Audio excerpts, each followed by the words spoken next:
సాయి సచ్చరిత్రము మొదటి అధ్యాయము. శ్రీ గణేశాయ నమః, శ్రీ సరస్వత్యై నమః, శ్రీ గురుభ్యో నమః, శ్రీ సాయినాథాయ నమః. గురుదేవతాస్తుతి తిరగలి విసరుట దాని వేదాంత తత్వము. గురుదేవతాస్తుతి పూర్వ సంప్రదాయానుసారము హేమాడ్ పంతు శ్రీ సాయి సచ్చరిత్ర గ్రంథమును గురుదేవతాస్తుతితో ప్రారంభించుచున్నారు.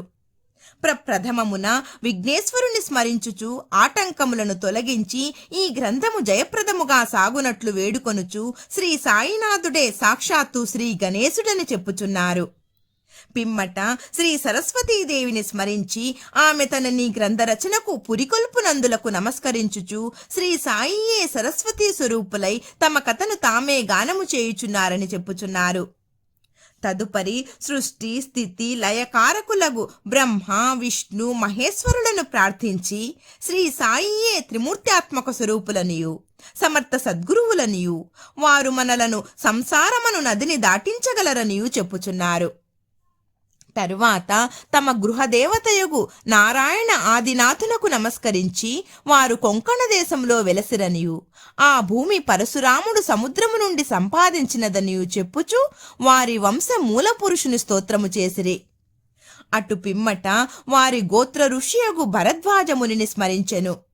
అంతేగాక యాజ్ఞవల్క్యుడు, భృగుడు, పరాశరుడు, నారదుడు, సనక సనందనాదులు, సనత్కుమారుడు, శుకుడు, సౌనకుడు, విశ్వామిత్రుడు, వశిష్ఠుడు, వాల్మీకి, వాసుదేవుడు, జైమిని, వైశంపాయనుడు, నవయోగీంద్రులు మున్నగు పలువురు మునులను, నివృత్తి, జ్ఞానదేవు, సోపాను, ముక్తాబాయి, జనార్దనుడు, ఏకనాథుడు, నామదేవుడు, తుకారాం, కాన్హా, నరహరి తదితర అర్వాచీన యోగీశ్వరులను కూడా ప్రార్థించెను.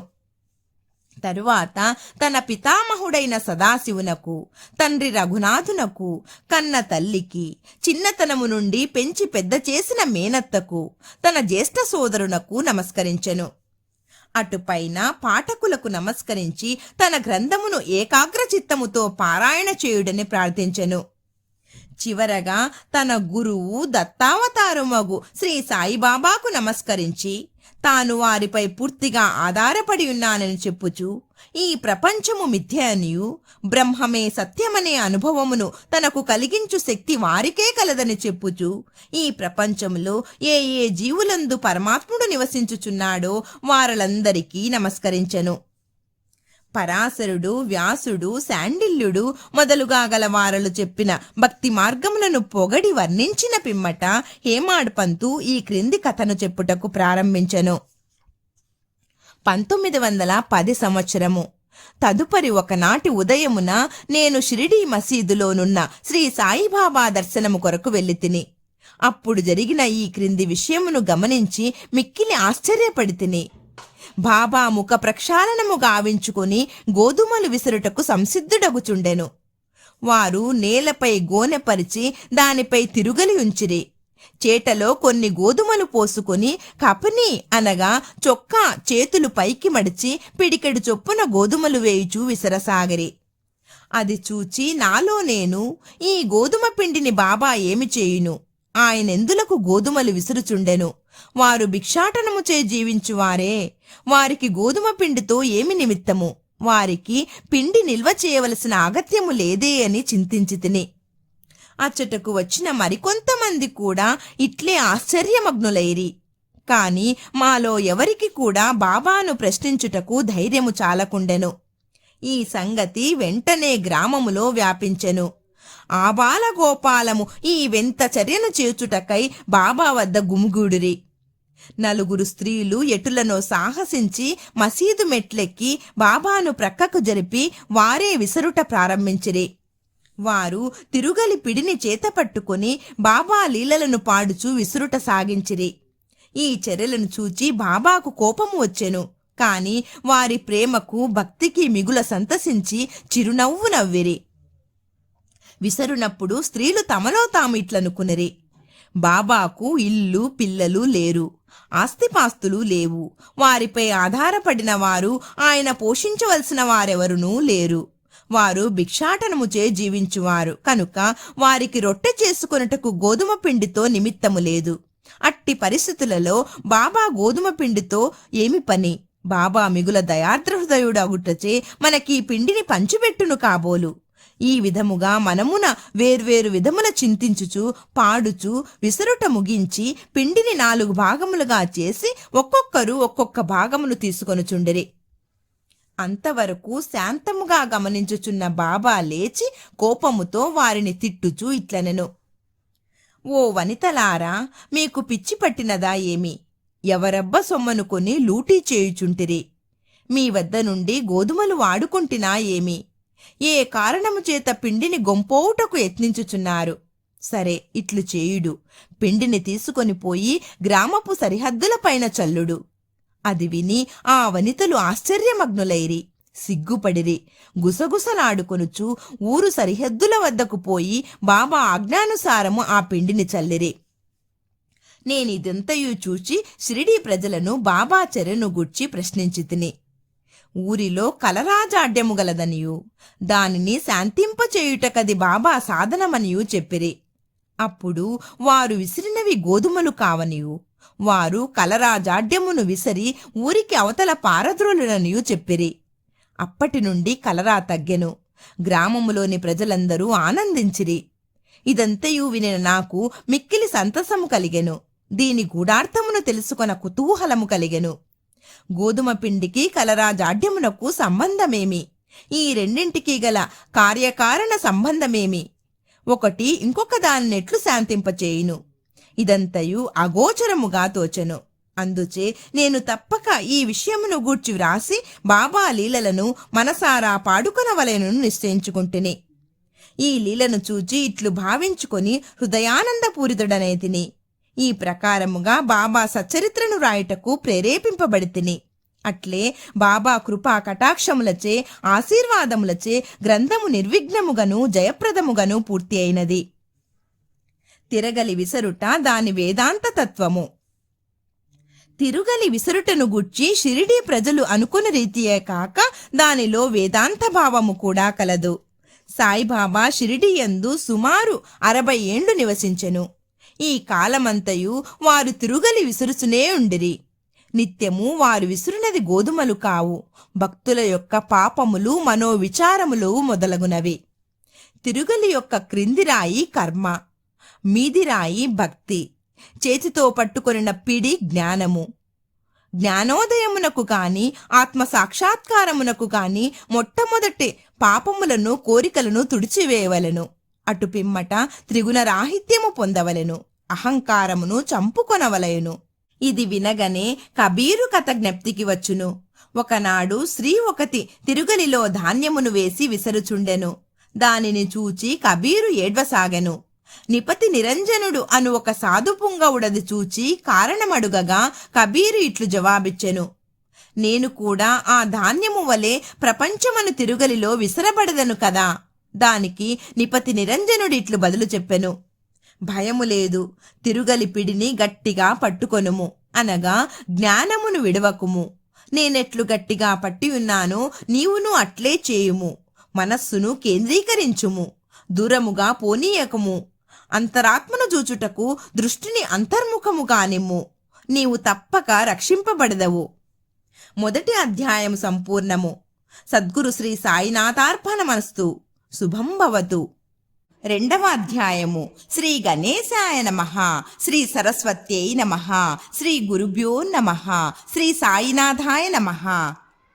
ఈ గ్రంథ రచనకు ముఖ్య కారణము, గ్రంథ రచనకు పూనుకొనుటకు అసమర్థత, బాబా అభయము, వాడాలో తీవ్ర వాగ్వివాదము, హేమాడ్ పంతు అను బిరుదునకు మూల కారణము, గురువు యొక్క ఆవశ్యకత. ఈ గ్రంథ రచనకు ముఖ్య కారణము. 1వ అధ్యాయంలో గోధుమలు విసిరి ఆ పిండిని ఊరి బయట చల్లి కలరాజాడ్యమును తరిమివేసిన బాబా వింత చర్యను వర్ణించితిమి. ఇదేగాక శ్రీ సాయి యొక్క ఇతర మహిమలు విని సంతోషించితిని. ఆ సంతోషమే నన్నీ గ్రంథము రాయుటకు పురికొల్పినది. అదేగాక బాబాగారి వింత లీలలను చర్యలను మనస్సుకు ఆనందము కలుగచేయును. అవి భక్తులకు బోధనలుగా ఉపకరించును. తుదకు పాపములు పోగొట్టును కదా అని భావించి బాబా యొక్క పవిత్ర జీవితమును వారి బోధనలను వ్రాయ మొదలెడితిని. యోగీశ్వరుని జీవిత చరిత్ర తర్కమును న్యాయమును కాదు, అది మనకు సత్యమును ఆధ్యాత్మికము అయిన మార్గమును చూపును. గ్రంథ రచనకు పూనుకొనుటకు అసమర్థత బాబా అభయము. శ్రీ సాయి సచ్చరిత్ర గ్రంథ రచనకు తగిన సమర్థత కలవాడను కానని హేమాడ్ పంతు భయపడెను. అతడు ఇట్లనుకొనెను, నా యొక్క సన్నిహిత స్నేహితుని జీవిత చరిత్రయే నాకు తెలియదు, నా మనస్సే నాకు గోచరము కాకున్నది. ఇట్టి స్థితిలో ఒక యోగీశ్వరుని చరిత్రను నేనెట్లు వ్రాయగలుగుదును? అవతార పురుషుల లక్షణములను ఎట్లు వర్ణించగలను? వేదములే వారిని పొగడలేకుండెను. తాను యోగి అయిన కాని యోగి యొక్క జీవితమును గ్రహింపజాలడు. అట్టిచో వారి మహిమలను నేనెట్లు కీర్తించగలను? సప్త సముద్రముల లోతును కొలవవచ్చును, ఆకాశమును గుడ్డలో వేసి మూయవచ్చును, కాని యోగీశ్వరుని చరిత్ర వ్రాయుట బహు కష్టము. ఇది గొప్ప సాహస కృత్యమని కూడా నాకు తెలియను. అందువలన నలుగురిలో నవ్వుల పాలగుదునేమో అని భయపడి శ్రీ సాయీశ్వరుని అనుగ్రహము కొరకు ప్రార్థించెను. మహారాష్ట్ర దేశములోని ప్రథమ కవియు యోగీశ్వరుడు అగు జ్ఞానేశ్వర మహారాజు యోగుల చరిత్ర రాసిన వారిని భగవంతుడు ప్రేమించునని చెప్పియున్నారు. ఏ భక్తులు యోగుల చరిత్రను వ్రాయ కుతూహలపడెదరో వారి కోరికలు నెరవేరునట్లు, వారి గ్రంథములు కొనసాగునట్లు చేయుటకు యోగులు అనేక మార్గములను అవలంబించెదరు. యోగులే అట్టి పనికి ప్రేరేపింతురు. దానిని నెరవేర్చుటకు భక్తుని కారణమాత్రునిగా నుంచి వారి వారి కార్యములను వారే కొనసాగించుకొనెదరు. 1700 శక సంవత్సరంలో మహీపతి పండితుడు యోగీశ్వరుల చరిత్రను వ్రాయుటకు కాంక్షించెను. యోగులు అతనిని ప్రోత్సహించి ఆ కార్యమును కొనసాగించిరి. అట్లే 1800 శక సంవత్సరంలో దాసగను యొక్క సేవను ఆమోదించిరి. మహీపతి 4 గ్రంథములను వ్రాసెను. అవి భక్త విజయము, సంత విజయము, భక్త లీలామృతము, సంత లీలామృతము అనునవి. దాసగను వ్రాసినవి భక్త లీలామృతము, సంత కథామృతము మాత్రమే. ఆధునిక యోగుల చరిత్రలు వీని ఎందు కలవు. భక్త లీలామృతములోని 31, 32, 33 అధ్యాయములందును, సంత కథామృతములోని 57వ అధ్యాయమందును సాయిబాబా జీవిత చరిత్రయు వారి బోధనలు చక్కగా విశదీకరింపబడినవి. ఇవి సాయి లీలా మాసపత్రిక సంపుటము 17, సంచికలు 11, 12 నందు ప్రచురితములు. చదువరులు ఈ అధ్యాయములు కూడా పఠించవలెను.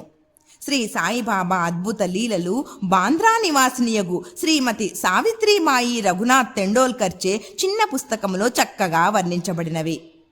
దాసగను మహారాజు గారు కూడా శ్రీ సాయి పాటలు మధురముగా వ్రాసి ఉన్నారు.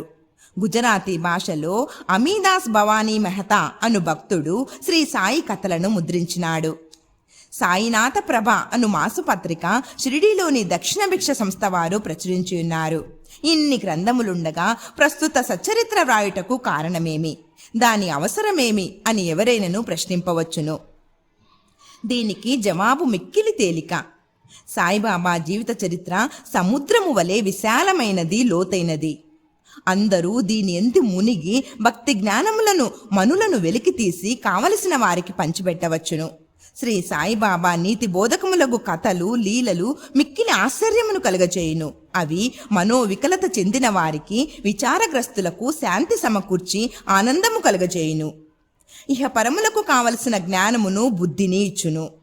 వేదముల వలె రంజకములను, ఉపదేశకములను అగు బాబా ప్రబోధములు విని వానిని మననము చేసినచో భక్తులు వాంఛించునవి అనగా బ్రహ్మైక్య యోగము, అష్టాంగ యోగ ప్రావీణ్యము, ధ్యానానందము పొందెదరు. అందుచే బాబా లీలలను పుస్తక రూపమున వ్రాయ నిశ్చయించితిని. బాబాను సమాధికి ముందు చూడని భక్తులకు ఈ లీలలు మిగుల ఆనందము కలుగచేయును. అందుచేత బాబా గారి ఆత్మ సాక్షాత్కార ఫలితమగు పలుకులు, బోధలు సమకూర్చుటకు పూనుకొంటిని. సాయిబాబాయే ఈ కార్యమునకు నన్ను ప్రోత్సహించెను. నా అహంకారమును వారి పాదములపై నుంచి శరణంటిని. కావున నా మార్గము సవ్యమైనదనియు బాబా ఇహపర సౌఖ్యములు తప్పక దయచేయునని నమ్మియుంటిని. నా అంతట నేను ఈ గ్రంథ రచనకు బాబా యొక్క అనుమతిని పొందలేకుంటుని. మాధవరావు దేశపాండే ఉరఫ్ శ్యామ అనువారు బాబాకు ముఖ్య భక్తుడు. వారిని నా తరపున బాబాను ప్రార్థించమంటిని. నా తరపున వారు బాబాతో ఇట్లనిరి: ఈ అన్నా సాహెబు మీ జీవిత చరిత్రను వ్రాయ కాంక్షించుచున్నాడు. నేను భిక్షాటనముచే జీవించు ఫకీరును, నా జీవిత చరిత్ర వ్రాయనవసరం లేదని అనవద్దు. మీరు సమ్మతించి సహాయపడినచో వారు వ్రాసెదరు, లేదా మీ కృపయే దానిని సిద్ధింపచేయును. మీ యొక్క అనుమతి ఆశీర్వాదము లేనిదే ఏదియూ జయప్రదముగా చేయలేము.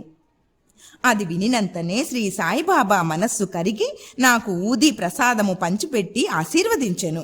మరియు శ్యామతో ఇట్లు చెప్పదొడంగెను: కథలను, అనుభవములను ప్రోగు చేయమనుము. అక్కడక్కడ కొన్ని ముఖ్య విషయములను టూకీగా వ్రాయమను.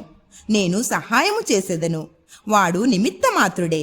నా జీవిత చరిత్ర నేనే వ్రాసి నా భక్తుల కోరికలు నెరవేర్చవలెను. వాడు తన అహంకారమును విడువవలెను, దానిని నా పాదములపైన పెట్టవలెను. ఎవరైతే వారి జీవితంలో ఇట్లు చేసెదరో వారికి నేను మిక్కిలి సహాయపడదను. నా జీవిత చర్యల కొరకే కాదు, సాధ్యమైనంత వరకు వారి గృహ కృత్యములందునూ తోడ్పడదను. వాని అహంకారము పూర్తిగా పడిపోయిన పిమ్మట అది మచ్చునకు కూడా లేకుండానప్పుడు నేను వాని మనస్సులో ప్రవేశించి నా చరిత్రను నేనే రాసుకొందును. నా కథలు, బోధలు విన్న భక్తులకు భక్తి విశ్వాసములు కుదురును. వారు ఆత్మ సాక్షాత్కారమును, బ్రహ్మానందమును పొందెదరు. నీకు తోచిన దానినే నీవు నిర్ధారణ చేయుటకు ప్రయత్నించకుము. ఇతరుల అభిప్రాయములను కొట్టివేయుటకు ప్రయత్నించకుము. ఏ విషయముపైనను కీడు మేలు ఎంచు వివాదము కూడదు. వివాదమనగానే నన్ను హేమాడు పంతు అని పిలుచుటకు కారణమేమో మీకు చెప్పదను. వాగ్దానము జ్ఞప్తికి వచ్చినది. ఇప్పుడు దానినే మీకు చెప్పబోచున్నాను. కాకా సాహెబ్ దీక్షిత్, నానా సాహెబ్ చందోర్కరులతో నేనెక్కువ స్నేహంతో ఉంటిని. వారు నన్ను షిరిడీ పోయి బాబా దర్శనము చేయుమని బలవంతము చేసిరి. అట్లే చేసిరని వారికి నేను వాగ్దానము చేస్తుని. ఈ మధ్యలో ఏదో జరిగినది. అది నా షిరిడీ ప్రయాణమునకు అడ్డుపడినది. లోనావాలాలోనున్న నా స్నేహితుని కొడుకు జబ్బుపడెను. నా స్నేహితుడు మందులు, మంత్రములన్నీ ఉపయోగించెను, కాని నిష్ఫలమయ్యను. జబ్బు తగ్గలేదు. తుదకు వాని గురువును పిలిపించుకొని పక్కన కూర్చుండబెట్టుకొనెను. కాని ప్రయోజనము లేకుండెను. ఈ సంగతి విని నా స్నేహితుని కుమారుని రక్షించలేనట్టి గురువు యొక్క ప్రయోజనమేమి? గురువు మనకు ఏమీయూ సహాయము చేయలేనప్పుడు నేను షిరిడి ఏలపోవలెను అని భావించి షిరిడి ప్రయాణమును మానుకొంటిని. కాని కానున్నది కాకమానదు. అది ఈ క్రింది విధముగా జరిగెను. నానాసాహెబ్ చందోర్కర్ ప్రాంతీయ రెవెన్యూ అధికారి. ఉద్యోగరీత్యా ఒకనాడు ఆయన వసయికి పర్యటనకై పోవుచుండెను. ఠానా నుండి దాదరుకు వచ్చి అచ్చట వసయి పోవు బండి కొరకు కనిపెట్టుకుని ఉండెను. ఈలోగా బాంద్రా లోకల్ బండి వచ్చెను. దానిలో కూర్చొని బాంద్రా వచ్చి నన్ను పిలిపించి షిరిడీ ప్రయాణమునకు వాయిదా వేసినందులకు నాపై కోపించెను. నానా చెప్పినది సంతోషదాయముకను సమ్మతముగాను ఉండెను. అందుచే ఆ రాత్రియే షిరిడీకి పోవ నిశ్చయించితిని. సామానులు కట్టుకొని షిరిడీ బయలుదేరితిని. బాంద్రా నుండి దాదరు వెళ్ళి అచ్చట మన్మాడ్ వెళ్ళు రైలు ఎక్కవలనని అనుకుంటుని. అటులనే దాదరుకు టికెట్టుకొని రైలు రాగానే ఎక్కి కూర్చుంటిని. బండి ఇక బయలుదేరుననగా మహమ్మదీయుడొకడు నేను కూర్చున్న పెట్టెలోనికి హడావిడిగా వచ్చి నా సరంజామానంతయు చూచి ఎక్కడకు పోవుచుంటివి అని నన్ను ప్రశ్నించెను. నా ఆలోచన వారికి చెప్పితిని. వెంటనే అతడు దాదరు స్టేషన్లో దిగవద్దని, ఎందుకనగా మన్మాడు మెయిలు దాదరులో ఆగదని, అదే రైలులో ఇంకనూ ముందుకు పోయి బోరీబందరు స్టేషన్లో దిగమని నాకు సలహా చెప్పెను. ఈ చిన్న లీలయే జరగకుండినచో నేననుకున్న ప్రకారము ఆ మరుసటి ఉదయము షిరిడీ చేరలేకపోయేవాడిని. అనేక సందేహములు కూడా కలిగి ఉండేవి. కానీ నా అదృష్టవశాత్తు అది అట్లు జరగలేదు. మరుసటి దినము సుమారు 9-10 గంటలలోగా నేను షిరిడీ చేరితిని. షిరిడీలో నా కొరకు కాకాసాహెబ్ దీక్షిత్ కనిపెట్టుకొని ఉండెను. ఇది 1910 ప్రాంతంలో జరిగినది. అప్పటికి సాటేవాడ ఒక్కటియే షిరిడీ వచ్చు భక్తుల కొరకు నిర్మింపబడి ఉండెను.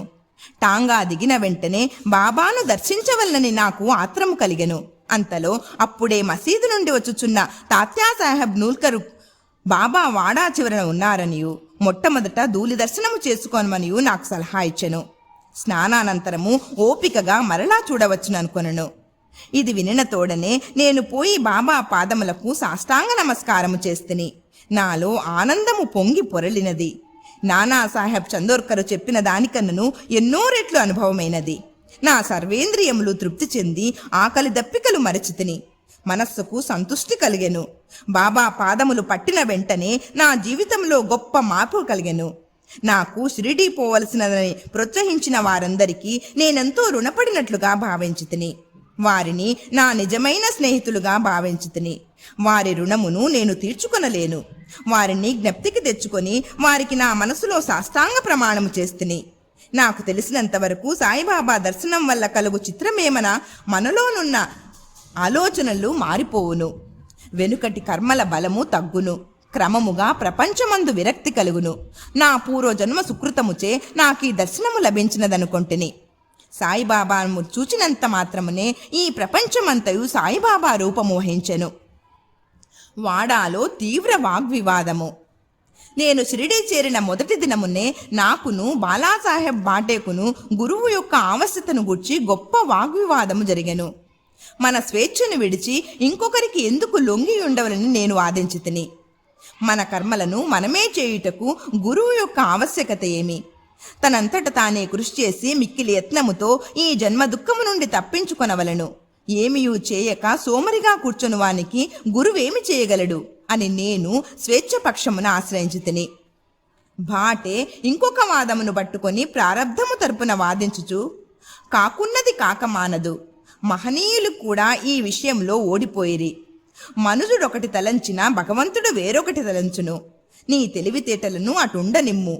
గర్వము కాని అహంకారము కాని మీకు తోడ్పడవు అనెను. ఈ వాదన 1 గంట వరకు జరిగెను. కాని ఇదమిత్తమని ఏమీయూ తేలలేదు. అలసిపోవుటచే ఘర్షణ మానుకొంటిమి. ఈ ఘర్షణ వల్ల నా మనశ్శాంతి తప్పినది. దేహాత్మ బుద్ధి అహంకారము లేకున్నచో వివాదమునకు తావులేదని గ్రహించితిని. వేయేల వివాదమునకు మూల కారణము అహంకారము. ఇతరులతో కూడా మేము మసీదునకు పోగా బాబా కాకాను పిలిచి ఇట్లడిగెను, వాడాలో ఏమి జరిగినది? ఏమిటా వివాదము? అది దేనిని గూర్చి? ఈ హేమాడ్ పంతు ఏమనుచున్నాడు? ఈ మాటలు విని నేను ఆశ్చర్యపడితిని. సాటేవాడ మసీదునకు చాలా దూరముగా నున్నది. మా వివాదము గుర్చి బాబాకెట్లు తెలిసెను? అతడు సర్వజ్ఞుడై ఉండవలెను. లేనిచో మా వాదన ఎట్లు గ్రహించును? బాబా మన అంతరాత్మపై అధికారి అయి ఉండవచ్చును. హేమాడ్ పంతు అను బిరుదునకు మూల కారణము. సాయిబాబా నన్నెందులకు హేమాడ్ పంతని పిలిచినని ఆలోచింపసాగితిని. ఇది హేమాద్రి పంతు అను నామమునకు రూపాంతరము. దేవగిరికి చెందిన యాదవ వంశరాజులకు హేమాద్రి పంతు ప్రధానామాత్యుడు.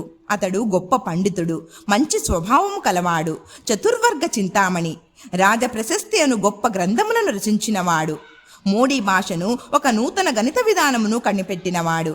ఇకనేనా వానికి వ్యతిరేక బుద్ధి గలవాడను, మేధాశక్తి అంతగా లేనివాడను. మరి సాయిబాబా నాకెందుకు ఈ బిరుదు రసంగిరో తెలియకుండెను.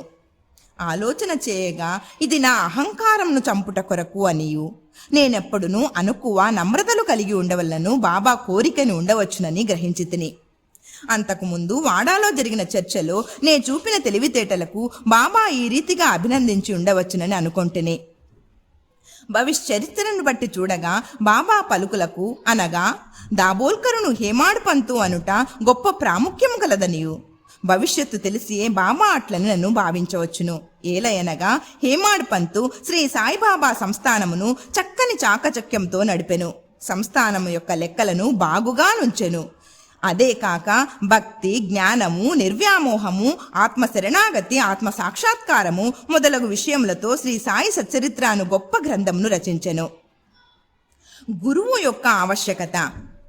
ఈ విషయమై బాబా ఏమననో హేమాడ్ పంతు వ్రాసి ఉండలేదు. కానీ కాకాసాహెబ్ దీక్షితు ఈ విషయమును గూర్చి తాను వ్రాసుకొనిన దానిని ప్రచురించెను.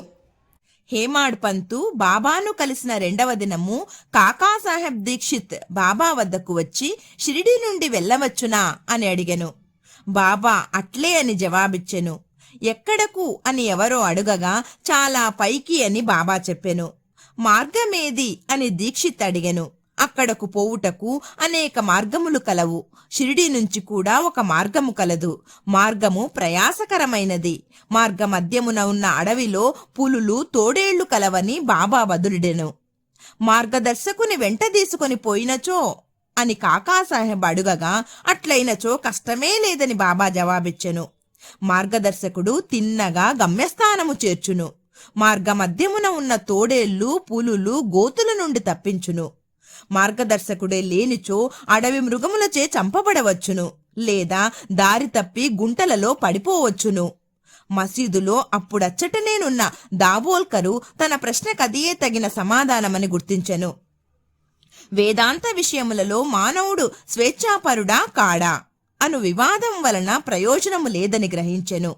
పరమార్థము నిజముగా గురుబోధ వల్లనే చిక్కుననియు, రామకృష్ణులు తమ గురువులైన వశిష్ఠ సాందీపులకు లొంగి అనుకువతో నుండి ఆత్మసాక్షాత్కారము పొందిరనియు, దానికి దృఢమైన నమ్మకము అనగా నిష్ఠ, ఓపిక అనగా సబూరియను 2 గుణములు ఆవశ్యకమనియు గ్రహించెను.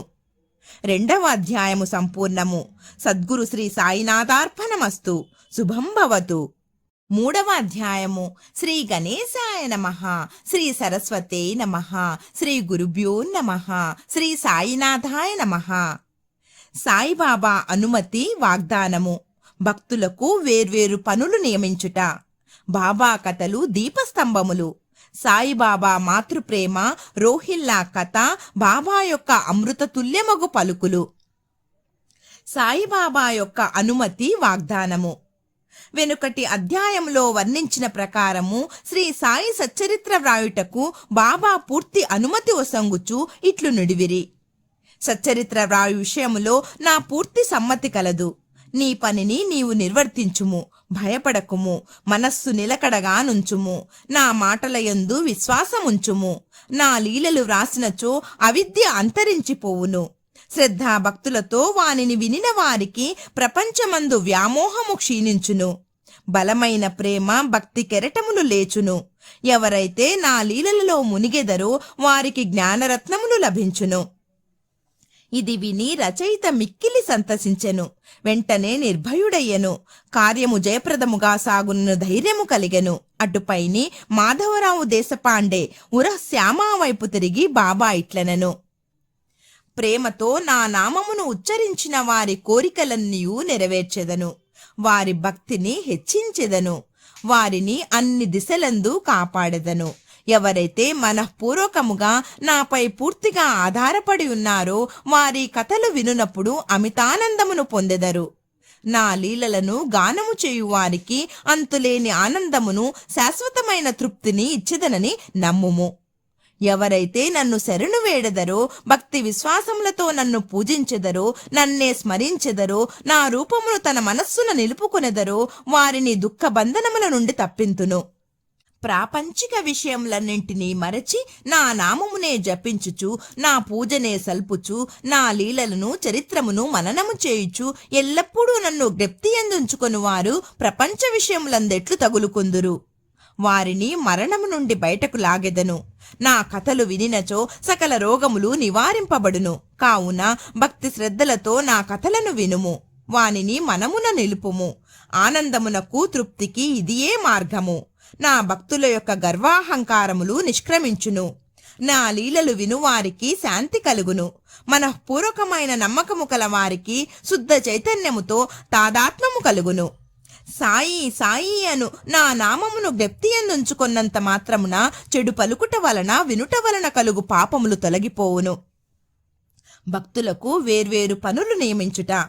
భగవంతుడు వేర్వేరు భక్తులను వేర్వేరు పనులకు నియమించును. కొందరు దేవాలయములు, మఠములు, తీర్థములో, నది ఒడ్డున మెట్లు మొదలగునవి నిర్మించుటకు నియమితులగుదురు. భగవంతుని లీలను పాడుటకు కొందరు నియుక్తులగుదురు. కొందరు తీర్థయాత్రలకు పోదురు. సచ్చరిత్ర రచన నాకు నియమింపబడినది. విషయ జ్ఞానము శూన్యమగుటచే ఈ పని నా అర్హతకు మించినది. అయినచో ఇంత కఠినమైన పని నేనెందుకు ఆమోదించవలెను? సాయిబాబా జీవిత చరిత్రను వర్ణించగలవారెవ్వరు? సాయి యొక్క కరుణయే ఇంత కాఠిన్య కార్యమును నెరవేర్చు శక్తిని నాకు ప్రసాదించినది. నేను చేత కలము పట్టుకొనగానే సాయిబాబా నా అహంకారంను హరించి వారి కథలను వారే వ్రాసికొనిరి. కనుక ఈ గ్రంథము రచించిన గౌరవము సాయిబాబాకే చెందును కాని నాకు కాదు.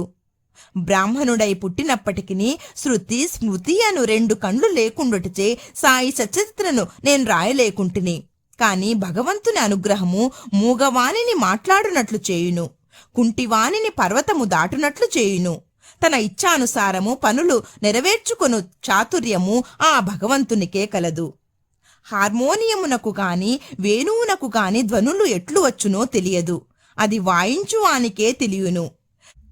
చంద్రకాంతము ద్రవించుట, సముద్రము ఉప్పొంగుట వాని వల్ల జరుగవు, అవి చంద్రోదయం వల్ల జరుగును. బాబా కథలు దీపస్తంభములు. సముద్ర మధ్యమందు దీపస్తంభములు ఉండును. పడవలపైన పోవువారు ఆ వెలుతురులో రాళ్ళు రప్పల వల్ల కలుగు హానులను తప్పించుకొని సురక్షితముగా ప్రయాణింతురు. ప్రపంచమను మహాసముద్రంలో బాబా కథలను దీపములు దారిచూపును. అవి అమృతము కంటే తీయగా నుండి ప్రపంచయాత్ర చేయు మార్గమును సులభముగను సుగమముగను చేయును. యోగీశ్వరుల కథలు పవిత్రములు. అవి మన చెవుల ద్వారా హృదయమందు ప్రవేశించినప్పుడు శరీర స్పృహయును అహంకారమును ద్వంద్వ స్వభావములను నిష్క్రమించును. మన హృదయమందు నిల్వయుండిన సందేహములు పటాపంచలైపోవును. శరీర గర్వము మాయమైపోయి కావలసినంత జ్ఞానము నిల్వ చేయబడును. శ్రీ సాయిబాబా కీర్తి వర్ణనలు ప్రేమతో పాడిన కాని వినిన కాని భక్తుని పాపములు పటాపంచలగును. కాబట్టి ఇవి ఏ మోక్షంనకు సులభ సాధనములు. కృతయుగములో శమదమములు అనగా నిశ్చల మనస్సు శరీరము, త్రేతాయుగములో యాగము, ద్వాపర యుగములో పూజ, కలియుగంలో భగవన్ మహిమలను నామములను పాడుట మోక్ష మార్గములు. 4 వర్ణముల వారు ఈ చివరి సాధనమును అవలంబించవచ్చును. తక్కిన సాధనములు అనగా యోగము, యాగము, ధ్యానము, ధారణము అవలంబించుట కష్టతరము. కాని భగవంతుని కీర్తిని మహిమను పాడుట అతి సులభము. మన మనస్సును మాత్రము అటువైపు త్రిప్పవలెను. భగవత్ కథలను వినుట వలన పాడుట వలన మనకు దేహాభిమానము తొలగిపోవును. అది భక్తులను నిర్మోహులుగా చేసి తుదకు ఆత్మసాక్షాత్కారము పొందునట్లు చేయును. ఈ కారణము చేతనే సాయిబాబా నాకు సహాయపడి నాచే ఈ సచ్చరితామృతమును వ్రాయించెను. భక్తులు దానిని సులభముగా చదువగలరు, వినగలరు. చదువునప్పుడు వినునప్పుడు బాబాను ధ్యానించవలెను. వారి స్వరూపమును మనస్సునందు మననము చేసుకొనవచ్చును. ఈ ప్రకారముగా గురువునందు తదుపరి భగవంతుని యందు భక్తి కలుగును. తుదకు ప్రపంచమందు విరక్తి పొంది ఆత్మసాక్షాత్కారము సంపాదించగలుగుదురు. సచ్చరితామృతము వ్రాయుట, తయారు చేయుట బాబా యొక్క కటాక్షము చేతనే సిద్ధించినవి. నేను నిమిత్తమాత్రుడగానే ఉంటిని. సాయిబాబా యొక్క మాతృప్రేమ. ఆవు తన దూడనెట్లు ప్రేమించునో అందరికీ తెలిసిన విషయమే. దాని పొదుగెల్లప్పుడూ నిండియే ఉండును. దూడకు కావలసినప్పుడల్లా కుడిచినచో పాలు ధారగా కారును. అలాగుననే బిడ్డకు ఎప్పుడు పాలు కావలనో తల్లి గ్రహించి సకాలమందు పాలిచ్చును. బిడ్డకు గుడ్డలు తొడుగుటయందును అలంకరించుటయందును తల్లి తగిన శ్రద్ధ తీసుకుని సరిగా చేయును. బిడ్డకు ఈ విషయమేమీ తెలియదు కాని తల్లి తన బిడ్డలు చక్కగా దుస్తులు ధరించి అలంకరింపబడ్డ చూచి అమితానందము పొందును. తల్లి ప్రేమకు సరిపోల్చదగినది ఏదియూ లేదు. అది అసామాన్యము, నిర్వ్యాజము. సద్గురువులు కూడా ఈ మాతృప్రేమ వారి శిష్యులందు చూపుదురు. సాయిబాబాకు కూడా నా ఎందట్టి ప్రేమ ఉండెను. దానికి క్రింది ఉదాహరణ ఒకటి. 1916వ సంవత్సరంలో నేను సర్కారు ఉద్యోగము నుండి విరమించి తిని. నాకీయ నిశ్చయించిన పింఛను కుటుంబమును గౌరవముగా సాకుటకు చాలదు. గురు పౌర్ణమి నాడు ఇతర భక్తులతో నేను కూడా షిరిడీకి పోయి తిని. అన్నా చించనీకర్ నా గురించి బాబాతో ఇట్లనెను: దయచేసి ఈ అన్నా సాహెబ్ యందు దాక్షిణ్యము చూపుము. వానికి వచ్చు పింఛను సరిపోదు. వాని కుటుంబము పెరుగుచున్నది. వానికి ఇంకేదైనా ఉద్యోగము ఇప్పించుము. వాని ఆతురతను తీసి నిశ్చింతను కలుగచేయుము. అందులకు బాబా ఇట్లు జవాబిచ్చెను: వానికి ఇంకొక ఉద్యోగము దొరుకును. కాని వాడిప్పుడు నా సేవతో తృప్తి పడవలెను. వాని భోజన పాత్రలు ఎప్పుడూ పూర్ణముగానే ఉండును. అవి ఎన్నటికి నిండుకొనవు. వాని దృష్టినంతటినీ నా వైపు త్రిప్పవలెను. నాస్తికుల దుర్మార్గుల సహవాసము విడువవలెను. అందరి ఎడల అనుకువ నమ్రతలు ఉండవలెను. నన్ను హృదయపూర్వకముగా పూజించవలెను. వాడిట్లు చేసినచో శాశ్వత ఆనందము పొందును. నన్ను పూజింపుడు అను దానిలోని ఈ నన్ను అనగా ఎవరు అను ప్రశ్నకు సమాధానము ఈ గ్రంథము యొక్క ఉపోద్ఘాతములో సాయిబాబా ఎవరు అను శీర్షిక క్రింద చెప్పబడిన దానిలో విశదీకరింపబడి ఉన్నది. చూడుడు. రోహిల్లా కథ. రోహిల్లా కథ విన్నచో బాబా ప్రేమ ఎట్టిదో బోధపడును. పొడుగాటివాడును, పొడుగైన చొక్కా తొడిగినవాడును, బలవంతుడనగు రోహిల్లా ఒకడు బాబా కీర్తి విని ఆకర్షితుడై షిరిడీలో స్థిర నివాసము ఏర్పరచుకొనెను. రాత్రింబవళ్ళు ఖురానులోని కల్మాను చదువుచూ అల్లాహు అక్బర్ అని ఆబోతురంకె వేయినట్లు బిగ్గరగా అరుచుచుండెను. అందువలన పగలంతయు పొలములో కష్టపడి పనిచేసి ఇంటికి వచ్చిన షిరిడీ ప్రజలకు రాత్రి నిద్రాభంగమును అసౌకర్యమును కలుగుచుండెను. కొన్నాళ్ల వరకు వారు దీనిని ఓర్చుకొనిరి. తుదకు ఆ బాధను ఓర్వలేక బాబా వద్దకేగి రోహిల్లా అరుపులను ఆపమని బతిమాలిరి. బాబా వారి ఫిర్యాదును వినకపోవుటయే కాక వారిపై కోపించి వారి పనులు వారు చూచుకొనవలసిందిగా కాని రోహిల్లా జోలికి పోవద్దని మందలిచ్చిరి. రోహిల్లాకు ఒక దౌర్భాగ్యపు భార్య గలదనియు, ఆమె గయ్యాలి అనియు, ఆమె వచ్చి రోహిల్లాను తనను బాధ పెట్టుచున్నదనియు, రోహిల్లా ప్రార్థనలు విని ఆమె ఏమీ చేయలేక ఊరకయుండునయు బాబా చెప్పెను. నిజముగా రోహిల్లాకు భార్యయే లేదు. భార్య అనగా దుర్బుద్ధి అని బాబా భావము. బాబాకు అన్నిటికంటే దైవ ప్రార్థనలందు అమితమైన ప్రేమ. అందుచే రోహిల్లా తరపున వాదించి ఊరిలోని వారిని ఓపికతో ఓర్చుకుని ఆ అసౌకర్యమును సహింపవలసిందనని, అది త్వరలో తగ్గునని బాబా బుద్ధి చెప్పెను. బాబా యొక్క అమృత తుల్యమగు పలుకులు. ఒకనాడు మధ్యాహ్నహారతి అయిన పిమ్మట భక్తులందరూ తమ తమ బసలకు పోవుచుండిరి. అప్పుడు వారికి బాబా ఈ క్రింది చక్కని ఉపదేశమిచ్చిరి. మీరెక్కడ ఉన్నను ఏమి చేయుచున్నను నాకు తెలియనని బాగగా జ్ఞాపకం ఉంచుకొనుడు. నేనందరి హృదయములను పాలించువాడను, అందరి హృదయములలో నివసించువాడను. నేను ప్రపంచమందుగల చరాచర జీవకోటిని ఆవరించున్నాను. ఈ జగత్తును నడిపించువాడను. సూత్రధారిని నేనే, నేనే జగన్మాతను. త్రిగుణముల సామరస్యమును నేనే, ఇంద్రియ చాలకుడును నేనే, సృష్టి స్థితి లయకారకుడును నేనే. ఎవరైతే తమ దృష్టిని నా వైపు త్రిప్పెదరో వారికే హాని గాని బాధ గాని కలుగదు. నన్ను మరచిన వారిని మాయ శిక్షించును. పురుగులు, చీమలు తదితర దృశ్యమాన చరాచర జీవకోటి అంతయు నా శరీరమే, నా రూపమే. ఈ చక్కని అమూల్యమైన మాటలు విని వెంటనే నా మనస్సులో ఏ నౌకరి కొరకు యత్నించక గురుసేవలోనే నిమగ్నమగుటకు నిశ్చయించుకొంటిని. కాని అన్నా చించనీకరు ప్రశ్నకు బాబా చెప్పిన సమాధానము నా మనస్సునందుండెను. అది జరుగునా లేదా అని సందేహము కలుగుచుండెను. భవిష్యత్తులో బాబా పలికిన పలుకులు సత్యములైనవి. నాకొక సర్కారు ఉద్యోగము దొరికెను. కాని అది కొద్ది కాలము వరకే. అటు పిమ్మట వేరే పని ఏదియూ చేయక శ్రీ సాయి సేవకు నా జీవితమంతయు సమర్పించి తిని. ఈ అధ్యాయమును ముగించబోవు ముందు చదువురులకు నేను చెప్పునదేమనా, బద్ధకము, నిద్ర, చంచల మనస్సు, దేహాభిమానము మొదలగు వానిని విడిచి వారు తమ యావత్తు దృష్టిని సాయిబాబా కథల వైపు త్రిప్పవలెను.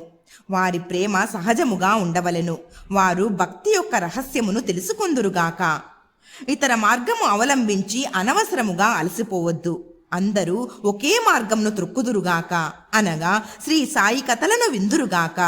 ఇది వారి అజ్ఞానమును నశింపచేయును, మోక్షమును సంపాదించి పెట్టును. లోభి ఎక్కడ ఉన్నప్పటికీ వాని మనస్సు తాను పాతిపెట్టిన సొత్తునందే ఉండునట్లు బాబాను కూడా ఎల్లరూ తమ హృదయములందు స్థాపించుకొందురుగాక. 3వ అధ్యాయము సంపూర్ణము. సద్గురు శ్రీ సాయినాథార్పణమస్తు. శుభం భవతు. 4వ అధ్యాయము. శ్రీ గణేశాయ నమః, శ్రీ సరస్వత్యై నమః, శ్రీ గురుభ్యో నమః, శ్రీ సాయినాథాయ నమః. యోగీశ్వరుల కర్తవ్యము. పవిత్ర షిరిడీ క్షేత్రము. సాయిబాబా రూపురేఖలు. గౌలిబువ అభిప్రాయము.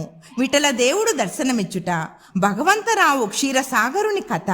ప్రయాగ క్షేత్రంలో దాసగను స్నానము. బాబా అయోని సంభవుడు షిరిడీ మొట్టమొదట ప్రవేశించుట. 3 వసతి గృహములు. యోగీశ్వరుల కర్తవ్యము. భగవద్గీత 4వ అధ్యాయమున 7-8 శ్లోకములందు శ్రీకృష్ణ పరమాత్ముడు ఇట్లు సెలవిచ్చున్నారు. ధర్మము నశించునప్పుడు, అధర్మము వృద్ధి పొందునప్పుడు నేను అవతరించెదను. సన్మార్గులను రక్షించుటకు, దుర్మార్గులను శిక్షించుటకు, ధర్మస్థాపన కొరకు యుగయుగములందు అవతరించెదను. ఇది ఏ భగవంతుని కర్తవ్య కర్మ. భగవంతుని ప్రతినిధులకు యోగులు సన్యాసులు అవసరం వచ్చినప్పుడల్లా అవతరించి ఆ కర్తవ్యమును నిర్వర్తించెదరు. ద్విజులగు బ్రాహ్మణ క్షత్రియ వైశ్య జాతుల వారు తమ కర్మలను మానునప్పుడు, శూద్రులు పై జాతుల వారి హక్కులను అపహరించినప్పుడు, మత గురువులను గౌరవించక అవమానించినప్పుడు, ఎవరును మత బోధనను లక్ష్య పెట్టనప్పుడు, ప్రతివాడును గొప్ప పండితుడని అనుకున్నప్పుడు, జనులు నిషిద్ధాహారములు మద్యపానములకు అలవాటు పడినప్పుడు, మతము పేరుతో కాని పనులు చేయునప్పుడు, వేర్వేరు మతముల వారు తమలో తాము కలహించునప్పుడు, బ్రాహ్మణులు సంధ్యావందనము మానునప్పుడు, సనాతనులు తమ మతాచారములు పాటించినప్పుడు, ప్రజలు ధనధారా సంతానములే జీవిత పరమార్థముగా భావించి మోక్ష మార్గమును మరచునప్పుడు, యోగీశ్వరులు ఉద్భవించి వారి వాక్కాయ కర్మలచే ప్రజలను సవ్యమార్గమున పెట్టి వ్యవహారములను చక్కదిద్దుదురు. వారు దీపస్తంభముల వలె సహాయపడి మనము నడవవలసిన సన్మార్గమును సత్ప్రవర్తనను నిర్దేశించెదరు. ఈ విధముగానే నివృత్తి, జ్ఞానదేవు, ముక్తాబాయి, నామదేవు, జానాబాయి, గోర, గోణాయి, ఏకనాథుడు, తుకారం, నరహరి, నర్సీబాయి, సజన్ కసాయి, సావంతమాలి, రామదాసు మొదలుగా గల యోగులును తదితరులు వేర్వేరు సమయములందు ఉద్భవించి మనకు సవ్యమైన మార్గమును చూపిరి. అట్లే సాయిబాబా కూడా సకాలమందు షిరిడి చేరిరి. పవిత్ర షిరిడీ క్షేత్రము అహ్మద్నగర్ జిల్లాలోని గోదావరి నది ప్రాంతములు చాలా పుణ్యతమములు. ఏలయన అచ్చట అనేక యోగులు ఉద్భవించిరి, నివసించిరి. అట్టి వారిలో ముఖ్యులు శ్రీ జ్ఞానేశ్వర్ మహారాజ్. షిరిడి గ్రామము అహ్మద్నగర్ జిల్లాలోని కోపర్గాం తాలూకాకు చెందినది. కోపర్గాం వద్ద గోదావరి నది దాటి షిరిడీకి పోవలెను. నది దాటి 3 కోసులు పోయినచో నీమ్గాం వచ్చును. అచ్చట షిరిడీ కనిపించును. కృష్ణా తీరమందుగల గానుగాపురము, నరసింహవాడి, ఔదుంబర్ మొదలుగా గల పుణ్యక్షేత్రముల వలె షిరిడీ కూడా గొప్పగా పేరుగాంచినది. పండరీపురమునకు సమీపమున గల మంగళవేదయందు భక్తుడగు దామాజీ, సజ్జనగడమందు సమర్థ రామదాసు, నర్సోబాచివాడి యందు శ్రీ నరసింహ సరస్వతి స్వామివార్లు వర్ధిల్లినట్లే శ్రీ సాయినాథుడు షిరిడీలో వర్ధిల్లి దానిని పవిత్రమునొచ్చెను. సాయిబాబా రూపురేఖలు. సాయిబాబా వలననే షిరిడీ ప్రాముఖ్యము వహించినది. సాయిబాబా ఎట్టి వ్యక్తియో పరిశీలింతము. వారు కష్టతరమైన సంసారమును జయించినవారు. శాంతియే వారి భూషణము. వారు జ్ఞానమూర్తులు. వైష్ణవ భక్తుల పట్ల ఇల్లు వంటివారు. ఉదార స్వభావులు.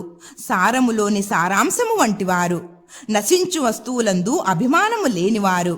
ఎల్లప్పుడూ ఆత్మ సాక్షాత్కారమందే మునిగి ఉండేవారు. భూలోకమందు గాని స్వర్గలోకమందు గాని గల వస్తువుల అందు అభిమానము లేనివారు. వారి అంతరంగము అద్దము వలె స్వచ్ఛమైనది. వారి వాక్కుల నుండి అమృతము స్రవించుచుండెను. గొప్పవారు బీదవారు వారికి సమానమే. వారు మానవమానాలను లెక్కించిన వారు కాదు. అందరికీ వారు ప్రభువు. అందరితో కలిసిమెలిసి ఉండేడివారు. ఆటలు గావించెడివారు. పాటలను వినుచుండెడివారు. కాని సమాధి స్థితి నుండి మరలువారు కారు. ఎల్లప్పుడూ అల్లా నామము ఉచ్చరించుచుండెడివారు. ప్రపంచమంతా మేలుకొనున్నప్పుడు వారు యోగ నిద్ర యందు ఉండేడివారు. లోకము నిద్రించినప్పుడు వారు మెలకువతో ఉండేడివారు. వారి అంతరంగము లోతైన సముద్రము వలె ప్రశాంతము. వారి ఆశ్రమము, వారి చర్యలు ఇతమిద్దముగా నిశ్చయించుటకు వీలు కానివి. ఒక చోటనే కూర్చుండి ఉన్నప్పటికీ ప్రపంచమందు జరుగు సంగతులన్నీ వారికి తెలియను. వారి దర్బారు ఘనమైనది. నిత్యము 100 కొలది కథలు చెప్పుచున్నప్పటికీ మౌనము తప్పడివారు కారు. ఎల్లప్పుడూ మసీదు గోడకు ఆనుకొని నిల్చువారు. లేదా ఉదయము, మధ్యాహ్నము, సాయంత్రము లెండి తోట వైపు గాని చావడి వైపు కాని పచార్లు చేయుచుండెడివారు. ఎల్లప్పుడూ ఆత్మధ్యానమునందే మునిగి ఉండేడివారు. సిద్ధ పురుషుడైనప్పటికీ సాధకుని వలె నటించువారు. అణకువ నమ్రత కలిగి అహంకారము లేక అందరినీ ఆనందింపచేయువారు. అట్టివారు సాయిబాబా. షిరిడి నేల వారి పాదస్పర్శచే గొప్ప ప్రాముఖ్యము పొందినది.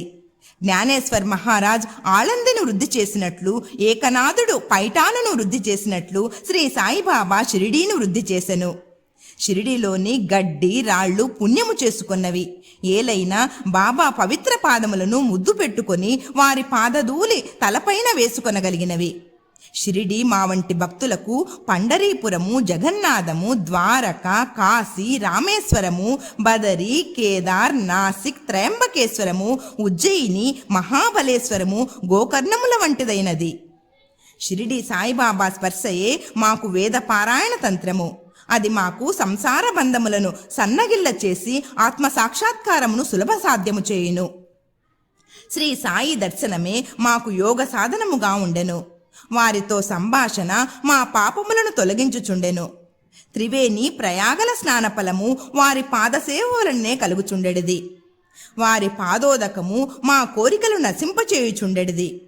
వారి ఆజ్ఞ మాకు వేదవాక్కుగా నుండెనిది. వారి ఊదీ ప్రసాదము మమ్ము పావనము చేయుచుండెను. వారు మా పాలిట శ్రీకృష్ణుడుగా, శ్రీరాముడుగా నుండి ఉపశమనము కలుగచేయుచుండిరి. వారు మాకు పరబ్రహ్మ స్వరూపమే. వారు ద్వంద్వాతీతులు.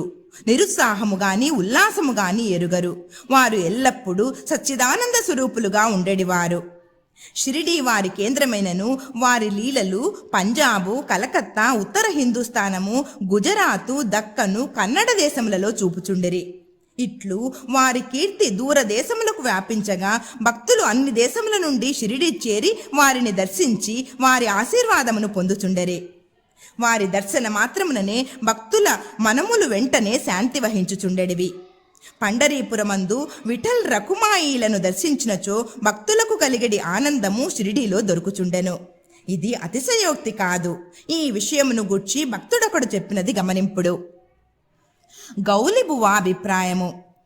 95 సంవత్సరముల వయస్సు గల గౌలిబువ అను వృద్ధ భక్తుడు ఒకడు పండరీ యాత్ర ప్రతి సంవత్సరము చేయువాడు.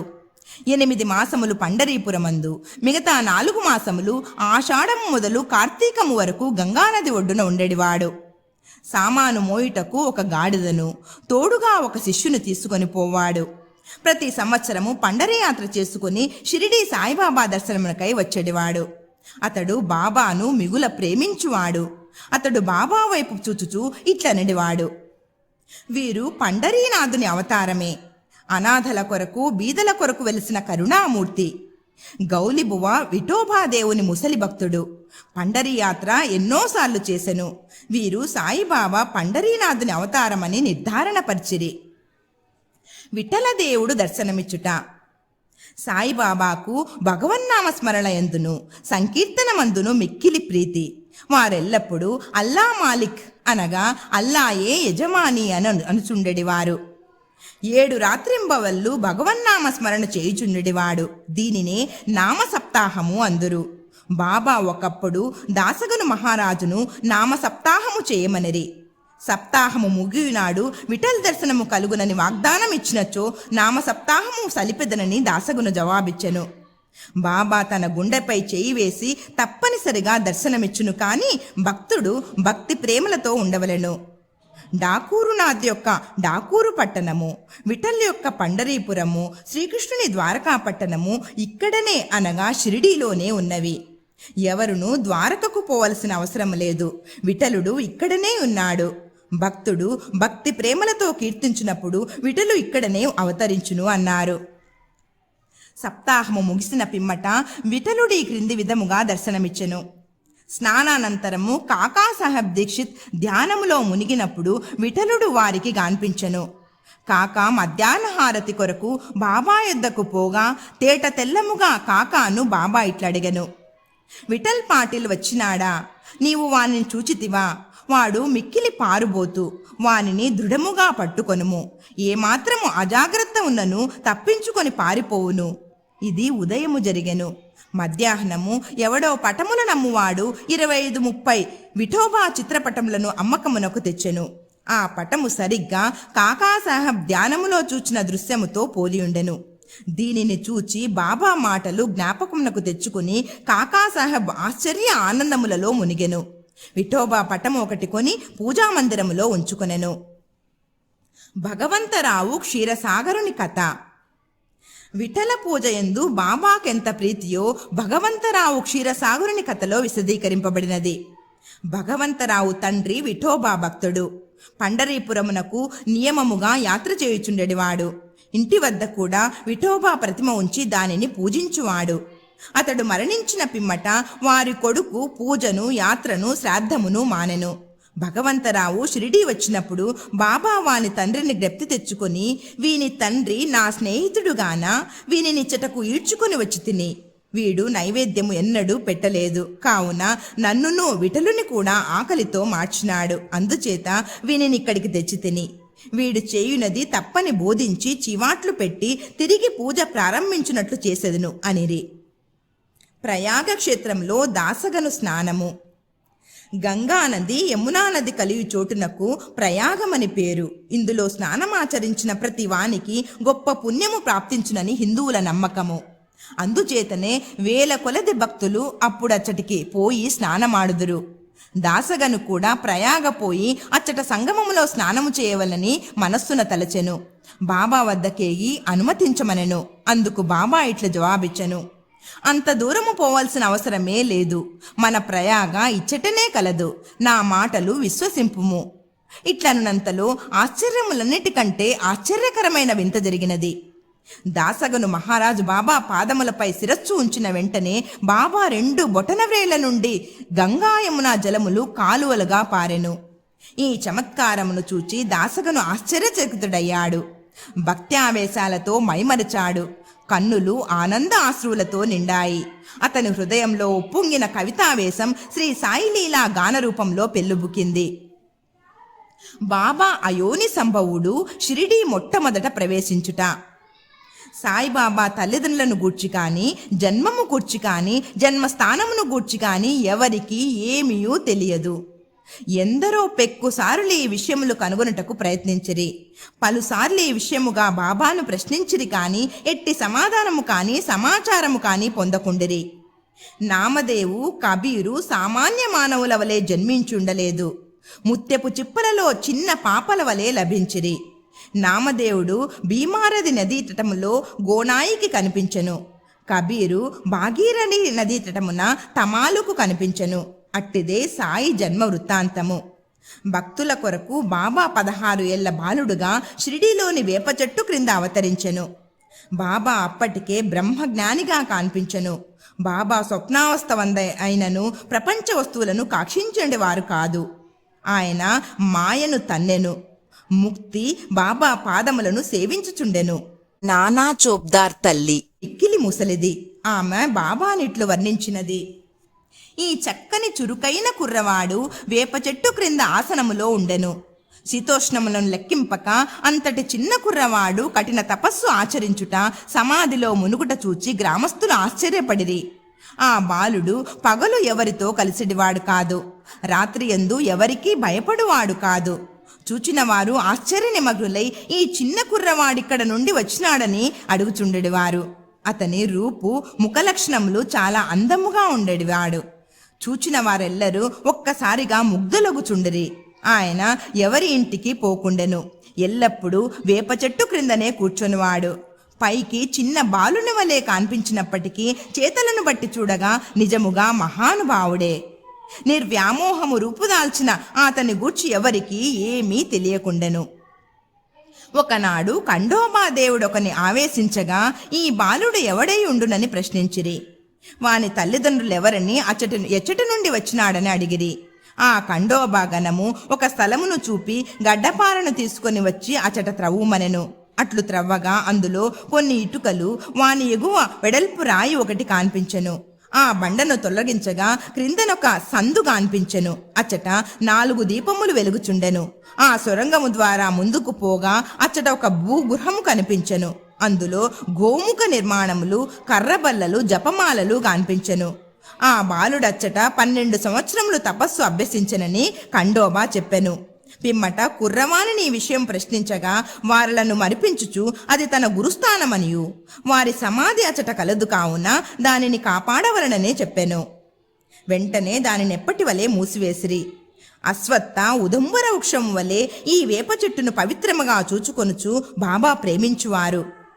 మహల్సాపతి తదితర షిరిడీలోని భక్తులు దీనిని బాబా యొక్క గురువు గారి సమాధి స్థానమని భావించి సాష్టాంగ నమస్కారములు చేసెదరు. 3 వసతి గృహములు. వేప చెట్టును దాని చుట్టూ ఉన్న స్థలమును హరివినాయక సాటే అనువాడు కొని సాటేవాడ అను ఒక పెద్ద వసతి గృహమును కట్టించెను. అప్పట్లో షిరిడీకి పోయిన భక్త మండలికిది ఒక్కటియే నివాస స్థలము. వేప చెట్టు చుట్టూ ఎత్తుగా అరుగు కట్టిరి, మెట్లు నిర్మించిరి. మెట్ల దిగువన ఒక గూడు వంటిది కలదు. భక్తులు మండపముపై ఉత్తరాభిముఖంగా కూర్చునెదరు. ఎవరిచట గురు శుక్రవారములు ధూపమును వేయుదురో వారు బాబా కృప వల్ల సంతోషముతో ఉండెదరు. ఈ వాడ చాలా పురాతనమైనది కావున మరమ్మత్తునకు సిద్ధముగా ఉండెను. తగిన మార్పులు మరమ్మత్తులు సంస్థానము వారు చేసిరి. కొన్ని సంవత్సరముల పిమ్మట దీక్షిత్వాడాయను పేర ఇంకొక వసతి గృహము కట్టబడినది. న్యాయవాది అయిన కాకాసాహెబ్ దీక్షిత్ ఇంగ్లండునకు పోయెను. అచట రైలు ప్రమాదమున కాలు కుంటుపడెను. అది ఎంత ప్రయత్నించినను బాగు కాలేదు. తన స్నేహితుడకు నానాసాహెబ్ చందోర్కరు షిరిడీ సాయిబాబాను దర్శించమని సలహా ఇచ్చెను. 1909 సంవత్సరమున కాకా షిరిడీకి పోయెను. బాబా దర్శన మాత్రమున మితానందభరితుడై షిరిడీలో నివసించుటకు నిశ్చయించుకొనెను. కాలు కుంటితనము కన్నా తన మనస్సులోని కుంటితనమును తీసివేయమని బాబాను ప్రార్థించెను. తన కొరకును ఇతర భక్తులకును పనికి వచ్చినట్లు ఒక వాడాను నిర్మించెను. 10/12/1910 ఈ వాడా కట్టుటకు పునాది వేసిరి. ఆనాడే 2 ముఖ్యమైన సంఘటనలు జరిగెను. ఒకటి, దాదాసాహెబ్ కాపాడేకు తన ఇంటికి పోవుటకు బాబా సమ్మతి దొరికెను. 2, చావడిలో సేజ్ అనగా రాత్రి హారతి ప్రారంభమయ్యెను. దీక్షిత్వాడ పూర్తి కాగానే 1911 సంవత్సరంలో శ్రీరామనవమి సమయమందు శాస్త్రోక్తముగా గృహప్రవేశము జరిపిరి. తరువాత కోటీశ్వరుడును నాగపూరు నివాసినియగు బూటి మరి ఒక పెద్ద రాతి మేడను నిర్మించెను. అతడు చాలా ద్రవ్యము దీని కొరకు వెచ్చించెను. వెచ్చించిన ద్రవ్యమంతయు నిజమునకు సార్థకమయ్యెను. ఏలైనా బాబాగారి భౌతిక శరీరమందులో సమాధి చేయబడినది. దీనినే సమాధి మందిరము అందురు. ఈ స్థలములో మొట్టమొదట పూల తోట ఉండెను. ఆ తోటలో బాబాయే తోటమాలిగా మొక్కలకు నీళ్లు పోయిట మొదలగునవి చేసేడివారు. ఇట్లు 3 వాడాలు అనగా 3 వసతి గృహములు కట్టబడెను. అంతకు ముందు ఇచ్చట ఒక్క వసతి గృహము కూడా లేకుండెను. అన్నిటికంటే సాటేవాడ మొదటి రోజులలో అందరికీ చాలా ఉపకరించుచుండెను. 4వ అధ్యాయం సంపూర్ణం. సద్గురు శ్రీ సాయినాథార్పణమస్తు. శుభం భవతు. 5వ అధ్యాయము. శ్రీ గణేశాయ నమః, శ్రీ సరస్వత్యై నమః, శ్రీ గురుభ్యో నమః, శ్రీ సాయినాథాయ నమః. పెండ్లివారితో కలిసి బాబా తిరిగి షిరిడీ వచ్చుట. పకీరుకు సాయి నామమెట్లు వచ్చెను. ఇతర యోగులతో సహవాసము, బాబా దుస్తులు, వారి నిత్యకృత్యములు, వేప చెట్టు క్రిందనున్న పాదుకల వృత్తాంతము, ఈ కథ యొక్క పూర్తి వివరములు, ముహియుద్దీన్ తంబోలితో కుస్తీ, జీవితంలో మార్పు, నీళ్లను నూనెగా మార్చుట, జౌహర్ అలీ అను కపట గురువు. పెండ్లివారితో కలిసి బాబా తిరిగి షిరిడీ వచ్చుట. ఔరంగాబాద్ జిల్లాలో ధూప్ అను గ్రామము కలదు. అచ్చట ధనికుడగు మహమ్మదీయుడొకడుండెను. అతని పేరు చాంద్ పాటీలు. ఔరంగాబాదు పోవుచుండగా అతని గుర్రము తప్పిపోయెను. 2 మాసములు వెదికినను దాని అంతు దొరకకుండెను. అతడు నిరాశ చెంది భుజముపై జీను వేసుకుని ఔరంగాబాద్ నుండి ధూప్ గ్రామమునకు పోవుచుండెను. సుమారొక 9 మైళ్ళు నడిచిన పిమ్మట ఒక మామిడి చెట్టు వద్దకు వచ్చెను. దాని నీడలో ఒక వింత పురుషుడు కూర్చునియుండెను. అతడు తలపై టోపీ, పొడుగైన చొక్కా ధరించియుండెను. చంకలో సటకా పెట్టుకుని చిలుము త్రాగుటకు ప్రయత్నించుచుండెను. దారి వెంట పోవు చాందు పాటీలును చూచి అతనిని పిలిచి చిలుము త్రాగి కొంత తడవు విశ్రాంతి తీసుకొనమనెను. జీను గురించి ప్రశ్నించెను. అది తాను పోగొట్టుకునిన గుర్రముదని చాందుపాటీలు బదులు చెప్పెను. ఆ దగ్గరలోనున్న కాలో ప్రక్కన వెదకమని పకీరు చెప్పెను. అతడచటకు పోయి గడ్డి మేయుచున్న గుర్రమును చూచి మిక్కిలి ఆశ్చర్యపడెను. ఈ పకీరు సాధారణ మనుజుడు కాడనియు, గొప్ప ఔలియా అనగా సిద్ధపురుషుడు అయి ఉండవచ్చుననియు అనుకొనెను. గుర్రమును తీసుకుని పకీరు వద్దకు వచ్చెను. చిలుము తయారుగా ఉండెను. కాని చిలుము వెలిగించుటకు నిప్పు, గుడ్డను తడుపుటకు నీరు కావలసి ఉండెను. పకీరు సటకాను భూమిలోనికి గుర్చగా నిప్పు వచ్చెను. మరలా అక్కడే సటకాతో నేలపై మోదగా నీరు వచ్చెను. పకీరు చాపి అనగా గుడ్డముక్కను ఆ నీటితో తడిపి నిప్పుతో చిలుమును వెలిగించెను. అటుల సిద్ధమైన చిలుమును ఆ పకీరు తాను పీల్చి తర్వాత చాందుపాటీలుకు అందించెను. ఇదంతయు చూచి చాందుపాటీలు ఆశ్చర్యచకితుడయ్యెను.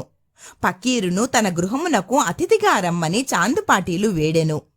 ఆ మరుసటి దినమే పకీరు పాటీలు ఇంటికి పోయి అచ్చట కొంతకాలముండెను. ఆ పాటీలు గ్రామమునకు మునసబు. అతని భార్య తమ్ముని కొడుకు పెండ్లి సమీపించెను.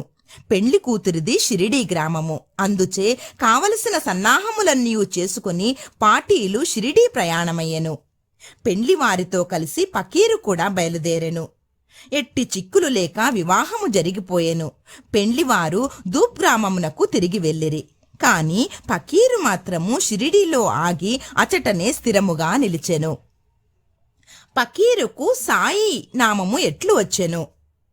పెండ్లివారు షిరిడీ చేరగానే ఖండోబా మందిరమునకు సమీపముననున్న భక్త మహల్సాపతి గారి పొలములోనున్న మర్రి చెట్టు క్రింద బస చేసిరి. ఖండోబా మందిరమునకు దగ్గర ఉన్న ఖాళీ జాగాలో బండ్లు విడిచిరి. బండ్లలోనున్నవారు ఒకరి తర్వాత ఒకరు దిగిరి. పకీరు కూడా దిగెను. బండి దిగుచున్న యువ పకీరును చూచి భక్త మహల్సాపతి రండి సాయి అని స్వాగతించెను. తక్కిన వారు కూడా ఆయనను సాయి అని పిలువ ఆరంభించిరి. అది మొదలు వారు సాయిబాబాగా ప్రఖ్యాతులైరి. ఇతర యోగులతో సహవాసము.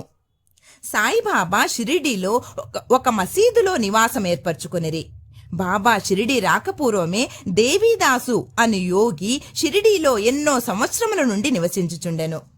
బాబా అతనితో సాంగత్యమునకు ఇష్టపడెను. అతనితో కలిసి కొంతకాలము మారుతి మందిరములోనూ చావడిలోనూ ఉండెను. కొంతకాలము ఒంటరిగా ఉండెను. అంతలో జానకీదాసు గోసావి అను ఇంకొక యోగి అచ్చటకు వచ్చెను. బాబా అప్పుడప్పుడు ఈ యోగితో మాట్లాడుచుండెడివారు. లేదా బాబా ఉండు చోటుకు జానకీదాసు పోవుచుండెను. అటులనే పునతాంబే నుండి ఒక వైశ్యయోగి షిరిడీ వచ్చుచుండెడివాడు. ఆయన గృహస్థుడు. పేరు గంగాగీరు. ఒకనాడు బాబా స్వయముగా కుండలతో నీళ్లు తెచ్చి పూల చెట్లకు పోయిచుండుట చూచి అతడు షిరిడీ గ్రామస్తులతో ఇట్లనెను: ఈ మణి ఇచ్చెడుండుటచే షిరిడీ పుణ్యక్షేత్రమైనది. ఈయన ఈనాడు కుండలతో నీళ్లు మోయిచున్నాడు. కాని ఇతడు సామాన్య మానవుడు కాడు. ఈ నేల నిజముగా పుణ్యము చేసుకుని ఉన్నది. కనుకనే సాయిబాబాను ఈ మణిని రాబట్టుకొనగలిగెను. ఏవలా గ్రామములోనున్న మఠములో ఆనందనాథుడను యోగి పుంగవుడు ఉండెను. అతడు అక్కల్ కోటకర్ మహారాజు గారి శిష్యుడు. అతడొకనాడు షిరిడీ గ్రామ నివాసులతో బాబాను చూడవచ్చెను. అతడు సాయిబాబాను చూచి ఇట్లనెను: ఈయన ఒక అమూల్యమైన రత్నము. సామాన్య మానవుని వలె కనిపించినప్పటికీ ఈయన మామూలు రాయి వంటి వాడు కాదు. ఈయనొక అమూల్య వజ్రము. ముందు ముందు ఈ సంగతి మీకే తెలియగలదు. ఇట్లనుచు ఆనందనాథుడు తిరిగి ఏవలా వెళ్ళెను. ఇది శ్రీ సాయిబాబా యవ్వనమున జరిగిన సంగతి. బాబా దుస్తులు, వారి నిత్యకృత్యములు. యవ్వనమందు బాబా తమ తల వెంట్రుకలు కత్తిరించుకొనక జుట్టు పెంచుచుండెను. పహిల్వాను వలె దుస్తులు వేసుకొనివారు. షిరిడీకి 3 మైళ్ళ దూరములోనున్న రహతాకు పోయినప్పుడొకసారి బంతి, గన్నేరు, నిత్యమల్లి మొక్కలు తీసుకొని వచ్చి నేలను చదును చేసి వాటిని నాటి నీళ్లు పోయిచుండెను. అనుదినము వామన్ తాత్య అను కుమ్మరి బాబాకు కాల్చని 2 పచ్చికుండలను ఇచ్చుచుండెడివాడు. బాబా స్వయముగా బావి నుండి నీళ్లు చేది ఆ నీటిని ఆ పచ్చికుండలలో తోడి భుజముపై మోసుకొని వచ్చి మొక్కలకు పోసెడివారు. సాయంకాలము ఆ కుండలను వేప చెట్టు మొదట బోర్లించుచుండిరి. కాల్చనివి అగుటచే అవి వెంటనే విరిగి ముక్కలు ముక్కలగుచుండెడివి. ఇట్లు 3 సంవత్సరములు గడిచెను. సాయిబాబా కృషి వలన అచ్చట ఒక పూలతోట లేచెను. ఆ స్థలములోనే ఇప్పుడు బాబా సమాధి ఉన్నది. దానినే సమాధి మందరము అందురు. దానిని దర్శించుట కొరకే అనేక భక్తులు విశేషముగా పోవుచున్నారు. వేప చెట్టు క్రిందనున్న పాదుకల వృత్తాంతము. అక్కల్ కోట్కర్ మహారాజు గారి భక్తుడు బాయి కృష్ణజీ అలీ బాగ్కర్ ఇతడు అక్కల్ కోట్కర్ మహారాజు గారి చిత్రపటమును పూజించేవాడు. అతడొకప్పుడు షోలాపూరు జిల్లాలోని అక్కల్కోట గ్రామంనకు పోయి మహారాజు గారి పాదుకలు దర్శించి పూజించవలనని అనుకొనెను. అతడచ్చటికి పోకమునుపే స్వప్నములో ఆ మహారాజ్ దర్శనమిచ్చి ఇట్లు చెప్పెను: ప్రస్తుతము షిరిడీ నా నివాస స్థలము. అచ్చటికి పోయి నీ పూజ వనరింపుము. అందుచే అక్కల్కోట పోవలను తన నిర్ణయమును మార్చుకొని బాయి కృష్ణజీ షిరిడీ చేరి బాబాను పూజించి అచటనే 6 మాసములు ఆనందముతో గడిపెను. దీని జ్ఞాపకార్థము పాదుకలు చేయించి శ్రావణ మాసంలో ఒక శుభదినమున వేప చెట్టు క్రింద ప్రతిష్ఠ చేయించెను. ఇది శక సంవత్సరము 1834 శ్రావణ మాసములో, అనగా క్రీస్తు శకము 1912లో జరిగెను. దాదా కేల్కర్ ఉపాసనీ బాబా అనువారు పూజను శాస్త్రోక్తంగా జరిపిరి. దీక్షిత్ అను బ్రాహ్మణుడు పాదుకలకు నిత్య పూజను నియమింపబడెను. దీనిని పర్యవేక్షించు బాధ్యత భక్త సుగనమేరు నాయక్ను అప్పగించబడినది. ఈ కథ యొక్క పూర్తి వివరములు. తానే వాస్తవ్యుడైన శ్రీ బివి దేవు బాబాకు గొప్ప భక్తుడు. వీరు మామల్తాదారుగా పదవీ విరమణ చేసిరి. వేప చెట్టు క్రింద ప్రతిష్ఠింపబడిన పాదుకలకు సంబంధించిన వివరములన్నీ సగుణమేరు నాయక్ మరియు గోవింద కమలాకర్ దీక్షితుల నుండి సేకరించి పాదుకల పూర్తి వృత్తాంతము శ్రీ సాయిలీలా మాసపత్రిక 2వ సంపుటము మొదటి సంచిక 25వ పేజీలో ఈ రీతిగా ప్రచురించినారు. 1912 సంవత్సరంలో బొంబాయి నుండి డాక్టర్ రామారావు కొటారే అను అతడు షిరిడీకి వచ్చెను.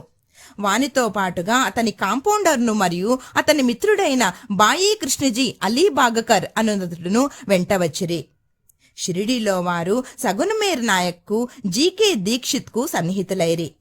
అనేక విషయములు తమలో తాము చర్చించుకున్నప్పుడు సంభాషణ వశాత్తు బాబా ప్రప్రథమున షిరిడీ ప్రవేశించి వేప చెట్టు కింద తపస్సు చేసిన దాని జ్ఞాపకార్థము బాబా పాదుకలను రాతితో చెక్కించుటకు నిర్ణయించిరి. ఈ సంగతి డాక్టర్ రామారావు కొటారేకు తెలిపినచో ఆయన చక్కని పాదుకలు చెక్కించెదరని బాయి కృష్ణజీ మిత్రుడైన కాంపౌండర్ సలహా ఇచ్చెను. అందరూ ఈ సలహాకు సమ్మతించిరి. అప్పటికి బొంబాయి తిరిగి వెళ్లిన డాక్టర్ గారికి ఈ విషయమును తెలియపరిచిరి.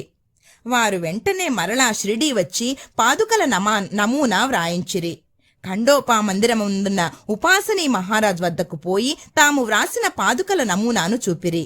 శ్రీ ఉపాసని దానిలో కొన్ని మార్పులను చేసి పద్మము, శంఖము, చక్రము మొదలగునవి చేర్చి బాబా యోగశక్తిని, వేప చెట్టు గొప్పతనమును తెలుపుచూ ఈ క్రింది శ్లోకంను కూడా చెక్కించమనిరి. సదానింబ వృక్షస్య మూలాదివాసాత్ సుధాశ్రావిణం తిక్తమప్రప్రియంతం తరుం కల్పవృక్షాదికం సాధయంతం నమామీశ్వరం సద్గురుం సాయినాథం. ఉపాసనీ సలహాలను ఆమోదించి పాదుకలు బొంబాయిలో చేయించి కాంపౌండరు ద్వారా పంపిరి. శ్రావణ పౌర్ణమి నాడు స్థాపన చేయుమని బాబా ఆజ్ఞాపించెను. ఆనాడు 11 గంటలకు జీకే దీక్షిత్ తన శిరస్సుపై పాదుకలు పెట్టుకుని ఖండోబా మందిరము నుండి ద్వారకామాయికి ఉత్సవముతో వచ్చిరి. బాబా ఆ పాదుకలను స్పృశించి అవి భగవంతుని పాదుకలని చెప్పెను. వానిని వేప చెట్టు మూలంన ప్రతిష్ఠింపుడని ఆదేశించెను. ఆ ముందు రోజు బొంబాయి నుండి పాస్తే సేట్ అను పార్సీ భక్తుడొకడు మనీ ఆర్డర్ ద్వారా 25 రూపాయలు పంపియుండెను. బాబా ఆ పైకమ్ము పాదుకా ప్రతిష్టగగు ఖర్చు నిమిత్తమిచ్చెను. మొత్తం 100 రూపాయలు ఖర్చయినవి. అందులో 75 రూపాయలు చందాల ద్వారా వసూలు చేసిరి.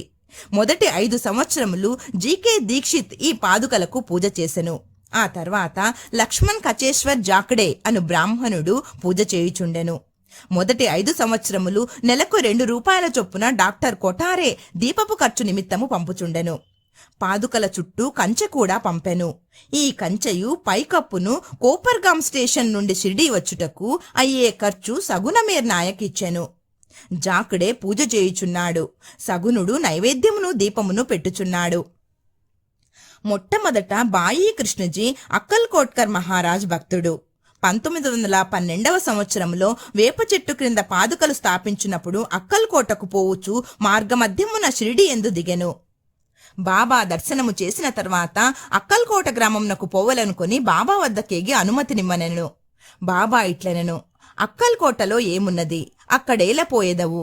అక్కడుండే మహారాజ్ ప్రస్తుతము ఇక్కడనే ఉన్నారు. వారే నేను. ఇది విని బాయి కృష్ణజీ అక్కల్కోట వెల్లుట మానుకొనెను. పాదుకల స్థాపన తర్వాత అనేక పర్యాయములు షిరిడీ యాత్ర చేసెను. హేమాడ్ పంతునకి ఈ వివరములు తెలిసియుండవు. తెలిసియున్నచో సచ్చరిత్రలో వ్రాయుట మానియుండరు. మొహియుద్దీన్ తంబోలితో కుస్తీ జీవితంలో మార్పు. షిరిడీ గ్రామంలో కుస్తీలు పట్టుట వాడుక. అచ్చట మొహియుద్దీన్ తంబోలి అనువాడు తరచుగా కుస్తీలు పట్టుచుండెడివాడు. వానికి బాబాకు ఒక విషయంలో భేదాభిప్రాయం వచ్చి కుస్తీ పట్టిరి. అందులో బాబా ఓడిపోయెను. అప్పటి నుండి బాబాకు విరక్తి కలిగి తన దుస్తులను నివసించు రీతిని మార్చుకొనెను. లంగోటి బిగించుకొని పకీరులు ధరించు పొడవాటి చొక్కా అనగా కప్నీని తొడుగుకొని నెత్తిపైన గుడ్డ కట్టుకునేవారు. ఒక గోనె ముక్కపై కూర్చునేవారు. చింకి గుడ్డలతో సంతుష్టి చెందెడివారు. రాజ్యభోగము కంటే దారిద్ర్యమే మేలని నుడివెడివారు. పేదవారికి భగవంతుడు స్నేహితుడు అనేవారు. గంగాగీరుకు కూడా కుస్తీల యందు ప్రేమ. ఒకనాడు కుస్తీ పట్టుచుండగా అతనికి వైరాగ్యము కలిగెను. అదే సమయంలో దేహమును దమించి దేవుని సహవాసము చేయమని ఒక అశరీరవాణి అతనికి వినిపించెను. అప్పటి నుండి గంగాగీరు సంసారము విడిచెను. ఆత్మసాక్షాత్కారము కొరకు పాటుపడెను. పునతాంబే దగ్గర నది ఒడ్డున ఒక మఠమును స్థాపించి తన శిష్యులతో నివసించుచుండెను. సాయిబాబా జనులతో కలిసిమెలిసి తిరిగేడివారు కారు. ఎవ్వరితోనూ తమంతట తాము మాట్లాడేడివారు కాదు. ఎవరైనా ఏదైనా అడిగినా ఆ అడిగిన దానికి మాత్రము జవాబిచ్చువారు. దినములో ఎక్కువ భాగము వేప చెట్టు నీడయందు, అప్పుడప్పుడు ఊరవతలనున్న కాలువ ఒడ్డున గల తుమ్మ చెట్టు నీడన కూర్చునిడివారు. సాయంకాలము ఊరకనే కొంత దూరము నడిచెడివారు. ఒక్కొక్కసారి నీమ్గావ్ పోచుండెడివారు. నీమ్గావ్లో బాబాసాహెబ్ త్రయంబక్జీ డేంగలే అనునతని ఇంటికి తరచుగా పోవారు. బాబాసాహెబ్ డేంగలే యందు సాయిబాబాకు మిక్కిలి ప్రేమ. అతని తమ్ముని పేరు నానాసాహెబ్. అతడు 2 వివాహములు చేసుకున్నను సంతానము కలుగలేదు. బాబాసాహెబ్ డేంగలే తన సోదరుని సాయిబాబా వద్దకు పంపెను. బాబా అనుగ్రహముచే నానాసాహెబ్కు పుత్ర సంతానము కలిగెను. అప్పటి నుండి బాబాను దర్శించుటకు ప్రజలు తండోపతండములుగా రాసాగిరి. వారి కీర్తి అంతటను వెల్లడి ఆయెను. అహ్మద్నగర్ వరకు వ్యాపించెను. అక్కడి నుండి నానాసాహెబ్ చందోర్కరు, కేశవ్ చిదంబర్ మొదలుగా గల అనేక మంది షిరిడీ వచ్చుట ప్రారంభించిరి. దినమంతయు బాబాను భక్తులు చుట్టూ ఉండేడివారు. రాత్రులందు బాబా పాడుపడిన పాత మసీదునందు శయనించుచుండెను. పొగ పీల్చుకొను చిలింగొట్టము, కొంత పొగాకు, ఒక రేకు డబ్బా, కప్ని, తలగుడ్డ, ఎల్లప్పుడూ దగ్గరుంచుకొను సటక అనక చేతికర్ర మాత్రమే అప్పటిలో ఆయనకున్న సామానులు.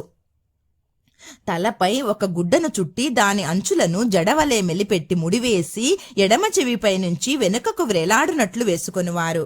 తమ దుస్తులను వారముల తరబడి ఉతకకుండా ఉంచువారు. చెప్పులను తొడిగేవారు కారు. దినమంతయు గోనెగుడ్డపైనే కూర్చునేవారు. కప్నీ కింద లంగోటి కట్టుకునేడివారు. చలిని కాచుకొనుటకు దునికెదురుగా మసీదు ఈశాన్య భాగంలో గల కొయ్య చేపట్టుపై తమ ఎడమ చేతిని ఆనించి దక్షిణాభిముఖముగా కూర్చునేవారు. ఆ దునిలో అహంకారమును, కోరికలను, ఆలోచనలను ఆహుతి చేసి అల్లాయే యజమాని అని పలికేవారు. మసీదులో 2 గదుల స్థలము మాత్రమే ఉండెను. భక్తులందరూ అచటనే బాబాను దర్శించుచుండిరి. 1912 తదుపరి మసీదుకు కొన్ని మార్పులు చేయబడినవి. పాత మసీదును మరమ్మత్తు చేసి నేలపైన నగిషీరాళ్లు తాపన చేసిరి.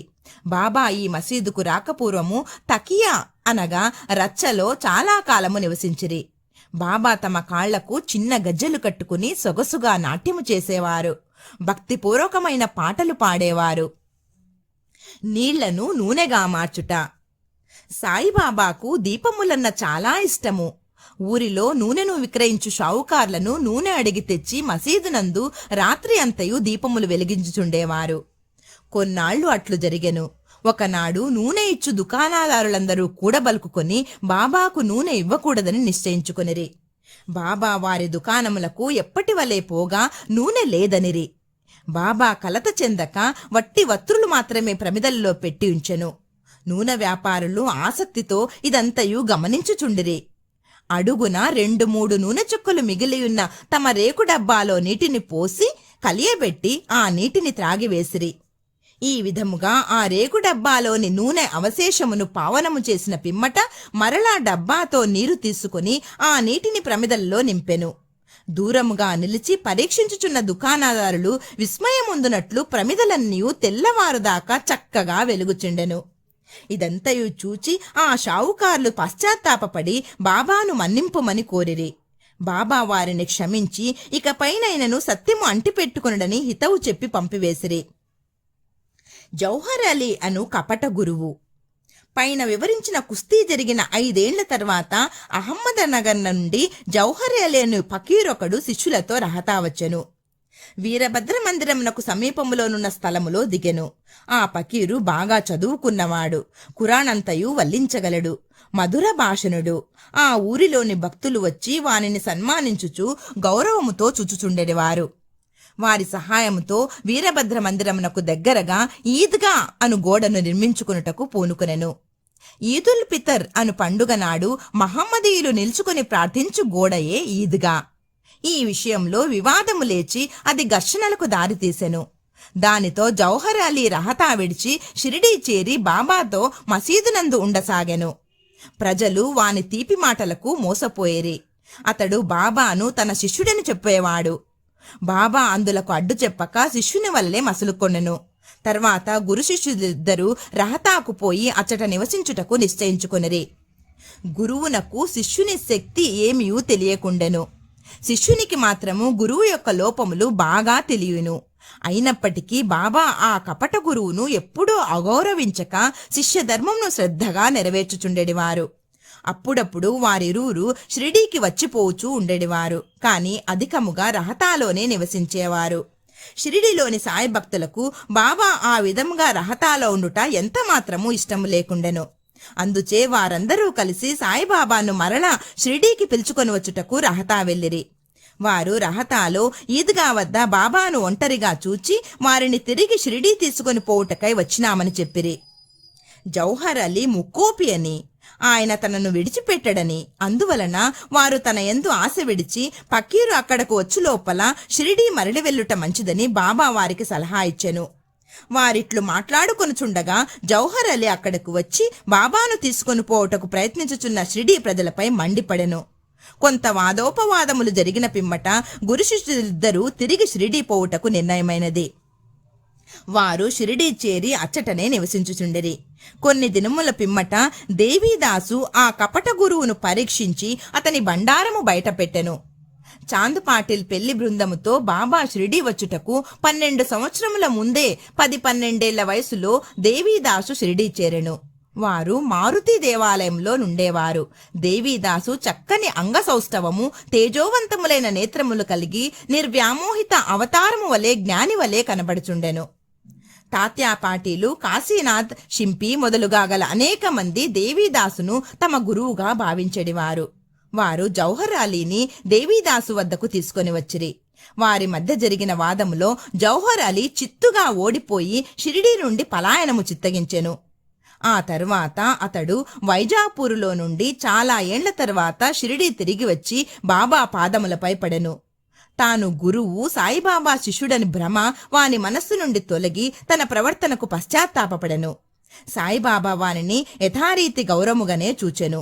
ఈ విధముగా శిష్యుడు గురువునెట్లు సేవింపవలెనో, ఎట్లు అహంకార మమకారములను విడిచి గురు శుశ్రూష చేసి తుదకు ఆత్మసాక్షాత్కారమును పొందవలెనో బాబా ఆచరణాత్మకముగా నిరూపించెను.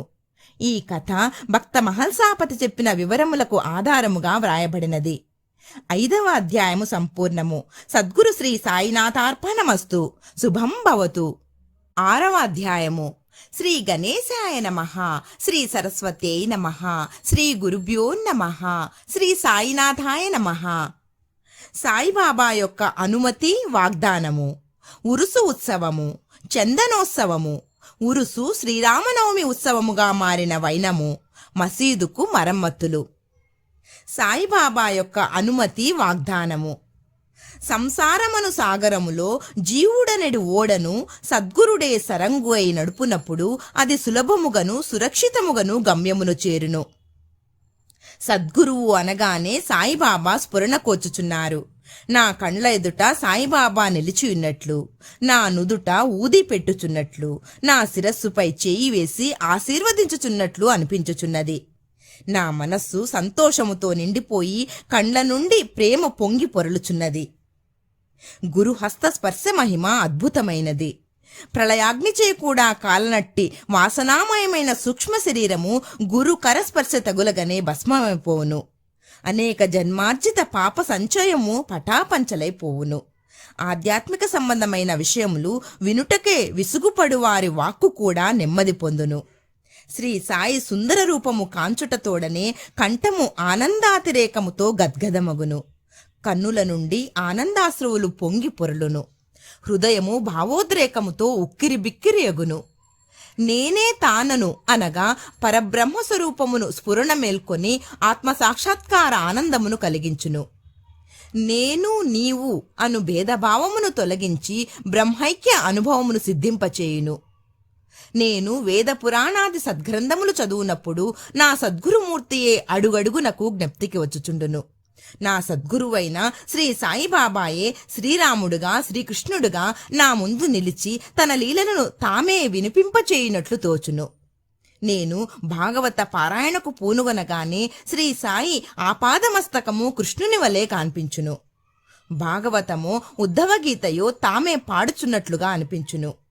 ఎవరితోనైనా సంభాషించినప్పుడు సాయిబాబా కథలే ఉదాహరణములుగా నిచ్చుటకు జ్ఞప్తికి వచ్చును. నాకై నేను ఏదైనా వ్రాయ తలపెట్టినచో ఒక మాట గాని వాక్యము గాని వ్రాయుటకు రాదు. వారి ఆశీర్వాదము లభించిన వెంటనే రచనాధార అంతులేనట్లు సాగును. భక్తునిలో అహంకారము విజృంభించగనే బాబా దానిని అణచివేయును. తన శక్తితో వాని కోరికలను నెరవేర్చి సంతుష్టి చేసి ఆశీర్వదించును. సాయి పాదములకు సాష్టాంగ నమస్కారము చేసి సర్వస్య శరణాగతి చేసిన వానికి ధర్మార్థ కామమోక్షములు కరతలామలకములు అగును. భగవత్ సాన్నిధ్యమునకు పోవుటకు కర్మ జ్ఞాన యోగ భక్తి మార్గముల 4 త్రోవలు కలవు. అన్నింటిలో భక్తి మార్గము కష్టమైంది. అది ముండ్లు గోతులతో నిండియుండును. సద్గురుని సహాయముతో ముండ్లను గోతులను తప్పించుకొని ముందుకు సాగినచో గమ్యస్థానము అవలీలగా చేరవచ్చును. ఈ సత్యమును దృఢముగా నమ్ముడని శ్రీ సాయిబాబా నొక్కి వక్కానించడివారు. స్వయం సత్తాకమైన బ్రహ్మము జగత్తును సృష్టించు ఆ బ్రహ్మము యొక్క శక్తి అనగా మాయా సృష్టి అను ఈ మూడింటి గూర్చిన తత్వ విచారము చేసి వాస్తవమునకి మూడును ఒకటియే అని సిద్ధాంతకరించి బాబా తన భక్తుల శ్రేయస్సుకై చేసిన అభయ ప్రధాన వాక్యములను రచయిత ఈ క్రింద ఉదహరించుచున్నాడు. నా భక్తుని ఇంటిలో అన్న వస్త్రములకు ఎప్పుడూ లోటుండదు. నాయందే మనస్సు నిలిపి భక్తి శ్రద్ధలతో మనఃపూర్వకంగా నన్నే ఆరాధించు వారి యోగక్షేములను నేను చూచెదను. కావున వస్త్రాహారముల కొరకు ప్రయాసపడవద్దు. నీకేమైనా కావలసిన భగవంతుని వేడుకొనుము. ప్రపంచములోని కీర్తి ప్రతిష్టలకై ప్రాకులాడుట మాని దైవము యొక్క దర్బారులో మన్ననలు పొందుటకు భగవంతుని కరుణాకటాక్షములు సంపాదించుటకు యత్నించుము. ప్రపంచ గౌరవమందుకొను భ్రమను విడుముము. మనస్సునందు ఇష్టదైవము యొక్క ఆకారమును నిలుపుము. సమస్త ఇంద్రియములను మనస్సును భగవంతుని ఆరాధన కొరకే నియమింపుము. ఇతరముల వైపు మనస్సును పోనివ్వకుము. ఎల్లప్పుడూ నన్నే జ్ఞప్తి ఎందుంచుకొనుము. మనసును ధన సంపార్జనము, దేహపోషణ, గృహ సంరక్షణము మొదలగు విషయముల పట్ల సంచరించకుండా గట్టిగా నిలుపుము. అప్పుడది నెమ్మది వహించి శాంతముగను చింతారహితముగను ఉండును. మనస్సు సరియైన సాంగత్యములో ఉన్నదనుటకు ఇదియే గుర్తు. చంచల మనస్కునకు స్వాస్థ్యము చిక్కదు. బాబా మాటలు ఉదహరించిన పిమ్మట గ్రంథకర్త షిరిడిలో జరుగు శ్రీరామనవమి ఉత్సవమును వర్ణించుటకు పూనుకొనెను. షిరిడిలో జరుగు ఉత్సవములన్నింటిలో శ్రీరామనవమియే గొప్పది. సాయిలీల 1925 పుట 197లో పత్రికలో షిరిడిలో జరుగు శ్రీరామనవమి ఉత్సవం గురించి విపులముగా వర్ణింపబడినది. దాని సంగ్రహము ఇచ్చట పేర్కొనబడుచున్నది. ఉరుసు ఉత్సవము. కోపర్గావ్లో గోపాలరావు గుండు అనునతడు పోలీసు సర్కిలు ఇన్స్పెక్టరుగా ఉండెను. అతడు బాబాకు గొప్ప భక్తుడు. అతనికి 3 భార్యలున్నప్పటికీ సంతానము కలుగలేదు. శ్రీ సాయి ఆశీర్వచనముచే అతనికొక కొడుకు పుట్టెను. ఆ ఆనంద సమయంలో అతనికి షిరిడీలో ఉరుసు ఉత్సవం నిర్వహించాలని ఆలోచన కలిగినది. తన ఆలోచనను తాత్యాకోతే పాటీలు, దాదాకోతే పాటీలు, మాధవరావు దేశపాండే తదితర తక్కిన సాయి భక్తుల ముందు ఉంచెను. వారంతా దీనిని ఆమోదించిరి. బాబా ఆశీర్వాదమును అనుమతిని పొందిరి. ఇది 1897లో జరిగెను. ఉరుసు ఉత్సవం జరుపుకోవడానికి జిల్లా కలెక్టర్ అనుమతికై దరఖాస్తు పెట్టిరి. గ్రామ కులకర్ణి అనగా కరణము దానిపై ఏదో వ్యతిరేకంగా చెప్పినందున అనుమతి రాలేదు. కాని బాబా ఆశీర్వదించి ఉండుటచే మరలా ప్రయత్నించగా వెంటనే అనుమతి వచ్చెను. బాబా సలహాను అనుసరించి ఉరుసు ఉత్సవమును శ్రీరామనవమి నాడు చేయుటకు నిశ్చయించిరి. ఈ ఉరుసు ఉత్సవమును శ్రీరామనవమి నాడు జరుపుకొనమంటలో హిందూ మహమ్మదీయుల సమైక్యతాభావము బాబా ఉద్దేశ్యము కాబోలు. భవిష్యత్ సంఘటనలు బట్టి చూడగా బాబా సంకల్పము నెరవేరినట్లు స్పష్టమగును. ఉత్సవము జరుపుటకు అనుమతి అయితే వచ్చెను గాని ఇతర అవాంతరములు కొన్ని తలెత్తినవి. చిన్న గ్రామమైన షిరిడీలో నీటి ఎద్దడి అధికముగా ఉండెను. గ్రామమంతటికి 2 నూతులుండెడివి. ఒకటి ఎండాకాలంలో ఎండిపోవుచుండెను, రెండవ దానిలో నీళ్లు ఉప్పనివి. ఈ సమస్యను బాబాకు నివేదించగా బాబా ఆ ఉప్పు నీటి బావిలో పువ్వులు వేసెను. ఆశ్చర్యకరముగా ఆ ఉప్పు నీరు మంచినీళ్లుగా మారిపోయినవి. ఆ నీరు కూడా చాలకపోవుటచే తాత్యాపాటీలు దూరము నుండి మోటల ద్వారా నీరు తెప్పించెను. తాత్కాలికంగా అంగళ్ళు వెలసినవి. కుస్తీ పోటీల కొరకు ఏర్పాట్లు చేయబడినవి. గోపాలరావు గుండునకు ఒక మిత్రుడు కలడు. వాని పేరు దాము అన్నా కాసార్. అతనిది అహమ్మద్ నగరు. అతనికిని 2 భార్యలున్నప్పటికీ సంతానము లేకుండెను. అతనికి కూడా బాబా ఆశీర్వాదముచే పుత్ర సంతానము కలిగెను. ఉత్సవము కొరకు ఒక జెండా తయారు చేయించవలనని గోపాలరావు అతనికి పురమాయించెను. అటులనే నానాసాహెబ్ నిమోన్కరును ఒక నగిషీ జెండా తెమ్మని కోరెను. ఈ 2 జెండాలను ఉత్సవముతో తీసుకొని పోయి మసీదు 2 మూలలందు నిలబెట్టిరి. ఈ పద్ధతి ఇప్పటికిని అవలంబించుచున్నారు. బాబా తాము నివసించిన ఆ మసీదును ద్వారకామాయి అని పిలిచెడివారు. చందనోత్సవము సుమారు 5 ఏళ్ల తర్వాత ఈ ఉత్సవంతో పాటు ఇంకొక ఉత్సవం ప్రారంభమయ్యెను. కొరాలా గ్రామమునకు చెందిన అమీరు శక్కర్ దలాల్ అను మహమ్మదీయ భక్తుడు చందన ఉత్సవమును ప్రారంభించెను. ఈ ఉత్సవము గొప్ప మహమ్మదీయ పకీరుల గౌరవార్థము చేయుదురు. వెడల్పు పల్లెరములో చందనపు ముద్ద నుంచి తలపై పెట్టుకొని సాంబ్రాణి ధూపములతో బాజా భజంత్రీలతో ఉత్సవం సాగించెదరు. ఉత్సవము ఊరేగిన పిమ్మట మసీదునకు వచ్చి మసీదు గూడు అనగా నింబారులోను గోడలపైనను ఆ చందనమును చేతితో అందరును తట్టెదరు. మొదటి 3 సంవత్సరములు ఈ ఉత్సవమును అమీరు శక్కరు నిర్వహించెను. పిమ్మట అతని భార్య ఆ సేవను కొనసాగించెను. ఒకే దినమందు పగలు హిందువులచే జెండా ఉత్సవము, రాత్రులందు మహమ్మదీయులచే చందనోత్సవము ఏ అరమరికలు లేక జరుగుచున్నవి. ఏర్పాట్లు. షిరిడిలో జరుగు శ్రీరామనవమి ఉత్సవము బాబా భక్తులకు ముఖ్యమైనది, పవిత్రమైనది. భక్తులందరూ వచ్చి ఈ ఉత్సవములో పాల్గొనుచుండిరి. బయటి ఏర్పాట్లన్నీ తాత్యాకోతే పాటీలు చూచుకునేటివారు. ఇంటి లోపల చేయవలసినయి రాధాకృష్ణమాయి అను భక్తురాలు చూచుచుండెను. ఉత్సవ దినములలో ఆమె నివాసము భక్తులతో నిండిపోయేడిది. ఆమె వారికి కావలసిన ఏర్పాట్లు చూచుకొనుటయే కాక ఉత్సవమునకు కావలసిన సరంజామానంతయు సిద్ధపరచుచుండెను. అంతేకాదు స్వయముగా ఆమె మసీదును శుభ్రపరిచి గోడలకు సున్నము వేయుచుండెను. మసీదు గోడలు బాబా వెలిగించు దుని మూలముగా మసిపట్టి ఉండేడివి. మండుచున్న దునితో సహా మసీదులోని వస్తువులన్నింటినీ తీసి బయటపెట్టి మసీదు గోడలను చక్కగా కడిగి వెళ్ళవేయుచుండెడే. ఆమె ఇదంతయు బాబా దినము మార్చి దినము చావడిలో పరుండునప్పుడు చేసేడిది. ఈ పనిని శ్రీరామనవమికి 1 రోజు ముందే పూర్తి చేయుచుండెను. పేదలకు అన్నదానమనిన బాబాకు చాలా ప్రీతి. అందుచే ఈ ఉత్సవ సమయమందు అన్నదానము విరివిగా చేయుచుండెరి. భోజన పదార్థములు, మిఠాయిలు రాధాకృష్ణమా ఇంటిలో విస్తారముగా వండబడెడవి. అనేక మంది సంపన్నులైన సాయి భక్తులు స్వచ్ఛందముగా పూనుకొని ఈ సేవలో పాల్గొనుచుండెడివారు. ఉరుసు శ్రీరామనవమి ఉత్సవముగా మారిన వైనము. ఈ ప్రకారముగా 1897 నుండి 1911 వరకు ఉరుసు ఉత్సవము శ్రీరామనవమి నాడు వైభవముగా జరుగుచుండెను. రాను రాను అది వృద్ధియగుచు ప్రాముఖ్యత సంతరించుకొనెను. 1912లో ఈ ఉత్సవమునకు సంబంధించిన ఒక మార్పు జరిగెను. శ్రీ సాయినాథ సగుణోపాసన గ్రంథకర్త అయిన కృష్ణారావు జాగేశ్వర భీష్మ అనువాడు దాదాసాహెబ్ కాపర్డేతో కలిసి ఉత్సవమునకు వచ్చెను. వారు దీక్షిత్ వాడాలో బస చేసిరి.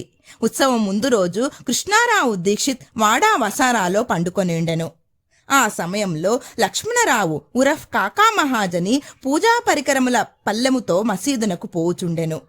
అతనిని చూడగానే భీష్మకు ఒక కొత్త ఆలోచన తట్టెను. వెంటనే కాకా మహాజన్ని దగ్గరకు పిలిచి అతనితో ఉరుసు ఉత్సవమును శ్రీరామనవమి నాడు చేయుమనుటలో భగవద్ ఉద్దేశం ఏదియో ఉండవచ్చును. శ్రీరామనవమి హిందువులకు చాలా ముఖ్యమైన పర్వదినము కనుక ఈ దినమందు రామ జన్మోత్సవము ఏల జరపకూడదని అడిగెను. కాకా మహాజనికి ఆ ఆలోచన బాగా నచ్చినది. తమ సంకల్పమునకు బాబా అనుమతి సంపాదించుటకు వెళ్ళిరి. కాని భగవత్ సంకీర్తన చేయుటకు అంత తక్కువ వ్యవధిలో హరిదాసును సంపాదించుట కష్టము. ఈ సమస్యను కూడా తుదకు భీష్మయే పరిష్కరించెను. ఎట్లనా అతని వద్ద రామాఖ్యనమను శ్రీరాముని చరిత్ర సిద్ధముగా ఉండటచే అతడే దానిని సంకీర్తన చేయుటకు కాకా మహాజని హార్మోనియం వాయించుటకు తీర్మానించిరి. చక్కెరతో కలిపిన సొంటిగుండ ప్రసాదము రాధాకృష్ణమాయి చేయుటకు ఏర్పాటయ్యెను. బాబా అనుమతి పొందుటకై వారు మసీదుకు పోయిరి. సర్వజ్ఞుడైన బాబా వాడాలో ఏమి జరుగుచున్నది అని మహాజనిని ప్రశ్నించెను. బాబా అడిగిన ప్రశ్నలోని అంతరార్థమును మహాజని గ్రహించలేక ఏమీ జవాబివ్వక మౌనముగా ఉండెను. బాబా అదే ప్రశ్నను భీష్మనడిగెను. అతడు శ్రీరామనవమి ఉత్సవము చేయవలనను తమ ఆలోచనను బాబాకు వివరించి అందులకు బాబా అనుమతి ఇవ్వవలనను కోరెను. బాబా వెంటనే ఆశీర్వదించెను. అందరూ సంతసించి రామజయంతి ఉత్సవమునకు సంసిద్ధులైరి. ఆ మరుసటి దినము మసీదును అలంకరించిరి. రాధాకృష్ణమాయి ఒక ఊయలనిచ్చెను. దానిని బాబా ఆసనం ముందు వ్రేలాడగట్టిరి. శ్రీరామ జన్మోత్సవ వేడుక ప్రారంభమయ్యెను. భీష్ముడు కీర్తన చెప్పుటకు లేచెను. మహాజని హార్మోనియం ముందు కూర్చునెను. అప్పుడే లెండి నుండి మసీదుకు వచ్చిన బాబా అదంతయు చూసి మహాజనిని పిలిపించెను.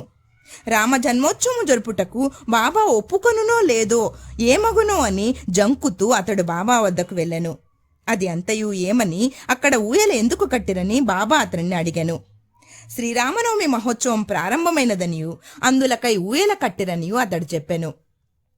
బాబా మసీదులో నుండి భగవంతుని నిర్గుణ స్వరూపమును సూచించు నింబారు అనగా గూడు నుండి 2 పూలమాలలు తీసి ఒకటి మహాజని మెడలో వేసి ఇంకొకటి భీష్మకు పంపెను. హరికథ ప్రారంభమయ్యేను. రామకథా సంకీర్తన ముగియగానే బాజా భజంత్రి ధ్వనుల మధ్య శ్రీరామచంద్రమూర్తికి జై అను జయ జయధ్వానములు చేయుచు పరమోత్సాహముతో అందరూ ఒకరిపైనొకరు గులాల్ అనగా ఎర్ర రంగు పొడి చల్లుకొనిరి. అంతలో ఒక గర్జన వినపడెను. భక్తులు చల్లుకొనుచుండిన గులాల్ ఎటులనో పోయి బాబా కంటిలో పడెను. బాబా కోపముతో బిగ్గరగా తిట్టుట ప్రారంభించెను. అది చూచి చాలామంది భయముతో పారిపోయిరి. కాని బాబా యొక్క సన్నిహిత భక్తులు మాత్రం అవన్నీ తిట్ల రూపముగా బాబా తమకిచ్చిన ఆశీర్వాదములను గ్రహించి కదలక అక్కడనే ఉండిరి. శ్రీరామ జయంతి నాడు రావణుడనే అహంకారాది అరిషడ్వర్గములను సంహరించుటకు శ్రీ సాయి రూపములోనున్న శ్రీరాముడు ఆగ్రహించుట సహజమే కదా అని భావించిరి. షిరిడీలో ఏదైనా క్రొత్తది ప్రారంభించినప్పుడెల్లా బాబా కోపించుట ఒక రివాజు. దీనిని తెలిసిన వారు గమ్మున ఊరకుండిరి. తన ఊయలను బాబా విరుచునను భయముతో రాధాకృష్ణమాయి మహాజనిని పిలిపించి ఊయలను తీసుకొని రమ్మనెను. మహాజని పోయి దానిని విప్పుచుండగా బాబా అతని వద్దకు పోయి ఊయలను తీయవలదని చెప్పెను. కొంతసేపటికి బాబా శాంతించెను. ఆనాటి మహాపూజాహారతి మొదలగునవి ముగిసెను. సాయంత్రము మహాజని పోయి ఊయలను విప్పుచుండగా ఇంకనూ దాని అవసరమున్నదని కనుక దానిని విప్పవద్దని బాబా అతనిని వారించెను. రామనవమి మరుసటి దినమున జరుపు గోపాల కాలోత్సవముతో గాని ఉత్సవం పూర్తి కాదన్న విషయము అప్పుడు భక్తులకు స్ఫురించెను. మరునాడు శ్రీకృష్ణ జన్మం నాడు పాటించు కాలాహండి అను ఉత్సవం జరిపిరి. కాలాహండి అనగా నల్లని కుండలో అటుకులు, పెరుగు, ఉప్పు, కారము కలిపి వ్రేలాడగట్టెదరు. హరికథ సమాప్తమైన పిమ్మట దీనిని కట్టెతో పగులగొట్టెదరు. రాలిపడిన అటుకులను భక్తులకు ప్రసాదముగా పంచిపెట్టెదరు. శ్రీకృష్ణ పరమాత్ముడు ఈ మాదిరిగానే తన స్నేహితులకు గొల్లపిల్లవాండ్రకు పంచిపెట్టుచుండెను. ఆ మరుసటి దినము ఇవన్నీ పూర్తి అయిన పిమ్మట ఊయలను విప్పుటకు బాబా సమ్మతించెను. శ్రీరామనవమి వేడుకలు ఈ విధముగా జరిగిపోవుచుండగా పగటివేళ పతాకోత్సవము, రాత్రి ఎందు చందనోత్సవము కూడా యథావిధిగా జరిగినవి. ఈ విధముగా ఆనాటి నుండి ఉరుసు ఉత్సవము శ్రీరామనవమి ఉత్సవముగా మారెను. 1913 నుండి శ్రీరామనవమి ఉత్సవములోని అంశములు క్రమముగా హెచ్చినవి. చైత్ర పాడ్యము నుంచి రాధాకృష్ణమాయి నామ సప్తాహము ప్రారంభించుచుండెను. భక్తులందరూ వంతుల వారీగా అందు పాల్గొనుచుండిరి. ఒక్కొక్కప్పుడు రాధాకృష్ణమాయి కూడా వేకువజాముననే భజనలో చేరుచుండెను. శ్రీరామనవమి ఉత్సవములు దేశమంతటా జరుగుటచే హరికథా కాలక్షేపము చేయు హరిదాసులు దొరుకుట దుర్లభముగా ఉండెను. శ్రీరామనవమికి 5-6 రోజుల ముందు ఆధునిక తుకారాం అని పిలువబడు బాలాబువా మాలియను సంకీర్తనకారుని కాకా మహాజని యాదృచ్ఛికముగా కలియుట తటస్థించినది. శ్రీరామనవమి నాడు సంకీర్తన చేయుటకు మహాజని అతనిని షిరిడీ తోడ్కొని వచ్చెను. ఆ మరుసటి సంవత్సరము కూడా అనగా 1914లో తన స్వగ్రామమైన సతారా జిల్లా బృహత్సిద్ధ కవటే గ్రామములో ప్లేగు వ్యాపించి ఉండుట చేత బాలాబువా సతార్కర్ సంకీర్తన కార్యక్రమములు లేక ఖాళీగా ఉండెను.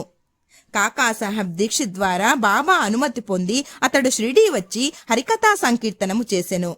బాబా అతనిని తగినట్లు సత్కరించెను. 1914 సంవత్సరంలో ప్రతి సంవత్సరము శ్రీరామనవమి నాడు షిరిడీలో సంకీర్తన చేయు బాధ్యతను శ్రీ దాసగను మహారాజునకు బాబా అప్పగించుట ద్వారా ఏటేటా ఒక్కొక్క కొత్త హరిదాసును పిలుచు సమస్య శాశ్వతముగా పరిష్కరింపబడెను. 1912 నుండి ఈ ఉత్సవము రాను రాను వృద్ధి పొందుచుండెను. చైత్రశుద్ధ అష్టమి మొదలు ద్వాదశి వరకు షిరిడి తేనె త్రుట్టవలే ప్రజలతో కిటకిటలాడుచుండెను. అంగళ్ల సంఖ్య పెరిగిపోయేను. కుస్తీ పోటీలలో అనేక మంది ప్రముఖ మల్లులు పాల్గొనుచుండిరి. పేదలకు అన్న సంతర్పణ విరివిగా జరుగుచుండెను. రాధాకృష్ణమాయి కృషిచే షిరిడీ ఒక సంస్థానముగా రూపొందెను. వివిధములైన హంగులు, అలంకారములు పెరిగినవి. అలంకరింపబడిన గుర్రము, పల్లకి, రథము, పాత్రలు, వెండి సామానులు, బాల్టీలు, వంట పాత్రలు, పటములు, నిలువుటద్దములు మొదలగునవి బహూకరింపబడెను. ఉత్సవమునకు ఏనుగులు కూడా వచ్చెను. ఇవన్నీయు ఎంత హెచ్చినప్పటికీ సాయిబాబా వీనిని ఏమాత్రము లక్ష్యపెట్టక యథాపూర్వములా నిరాడంబరులై ఉండేడివారు. ఈ ఉత్సవములో గమనింపవలసిన ముఖ్య విషయం ఏమన్నా, హిందువులు, మహమ్మదీయులు ఎట్టి అరమరికలు లేక కలిసిమెలిసి ఉత్సవములలో పాలు పంచుకునేవారు. ఈనాటి వరకు ఎటువంటి మత కలహములు షిరిడీలో తలెత్తలేదు.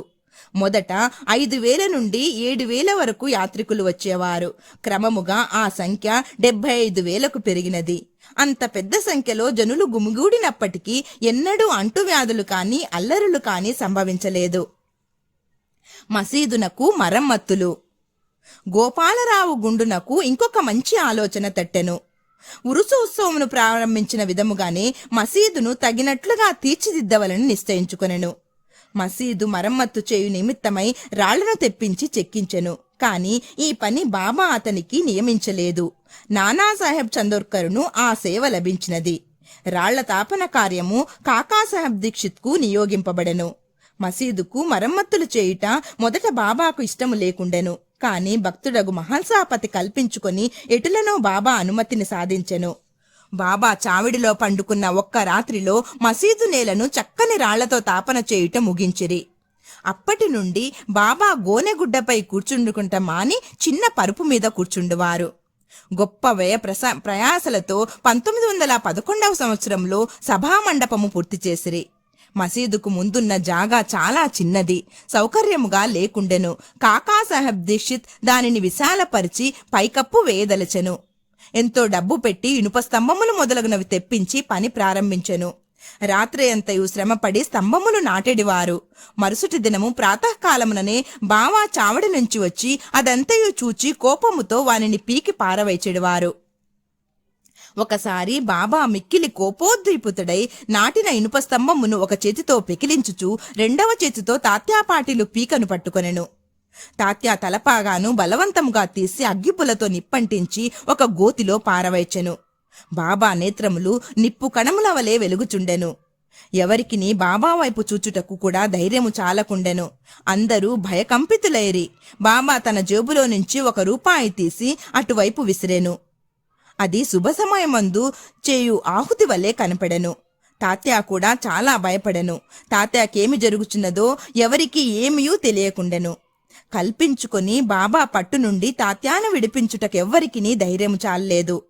ఇంతలో కుష్ఠిరోగుయు అగు బాబా భక్తుడగు బాగోజీ సిందే కొంచెం ధైర్యము కూడా పెట్టుకుని ముందుకు పోగా బాబా వానిని ఒక ప్రక్కకు త్రోసివేశెను.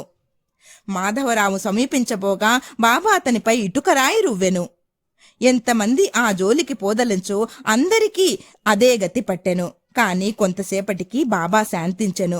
ఒక దుకాణదారుని పిలిపించి వాని వద్ద నుంచి ఒక నగిషీ జరీపాగానుకొని తాత్యాను ప్రత్యేకముగా సత్కరించుటక అన్నట్లు దానిని స్వయముగా తాత్యా తలకు చుట్టెను. బాబా యొక్క ఈ వింత చర్యను చూచిన వారెల్లరూ ఆశ్చర్యమగ్నులైరి. అంత త్వరలో బాబాకెట్లు కోపమొచ్చెను. ఎందుచేత ఈ విధముగా తాత్యాను శిక్షించెను, వారి కోపము తక్షణమే ఎట్లు చల్లబడెను అని అందరూ ఆలోచించుచుండరి. బాబా ఒక్కొక్కప్పుడు శాంతమూర్తి వలె కూర్చుండి అత్యంత ప్రేమానురాగముతో మాట్లాడుచుండువారు. అంతలో అకారణముగా కోపించెడివారు. అటువంటి సంఘటనలు అనేకములు కలవు. కాని ఏది చెప్పవలను అను విషయము తెలుసుకోలేకున్నాను. అందుచే నాకు జ్ఞాపకం వచ్చినప్పుడల్లా ఒక్కొక్కటి చెప్పెదను. 6వ అధ్యాయము 7వ అధ్యాయము. శ్రీ గణేశాయ నమః, శ్రీ సరస్వత్యై నమః, శ్రీ గురుభ్యో నమః, శ్రీ సాయినాథాయ నమః. అద్భుతావతారము, సాయిబాబా వైఖరి, బాబా యోగాభ్యాసములు, ధౌతి, ఖండయోగము, బాబా సర్వాంతర్యామిత్వము, కారుణ్యము, కుష్ఠురోగ భక్తుని సేవ, కాపరడే కుమారుని ప్లేగు వ్యాధి, బాబా పండరి ప్రయాణము. అద్భుతావతారము. సాయిబాబా హిందువన్నచో వారు మహమ్మదీయుని వలె కనిపించెడివారు. మహమ్మదీయుడనుకొన్నచో హిందూ మతాచార సంపన్నుడుగా కనిపించుచుండెను. ఆయన హిందువా లేక మహమ్మదీయుడా అన్న విషయము ఇదమిద్దముగా ఎవ్వరికీ తెలియదు. బాబా శాస్త్రోక్తముగా హిందువుల శ్రీరామనవమి ఉత్సవము జరుపుచుండెను. అదే కాలమందు మహమ్మదీయుల చందనోత్సవము జరుపుటకు అనుమతించెను. ఈ ఉత్సవ సమయమందు కుస్తీ పోటీలను ప్రోత్సహించుచుండువారు. గెలిచిన వారికి మంచి బహుమతులిచ్చెడివారు.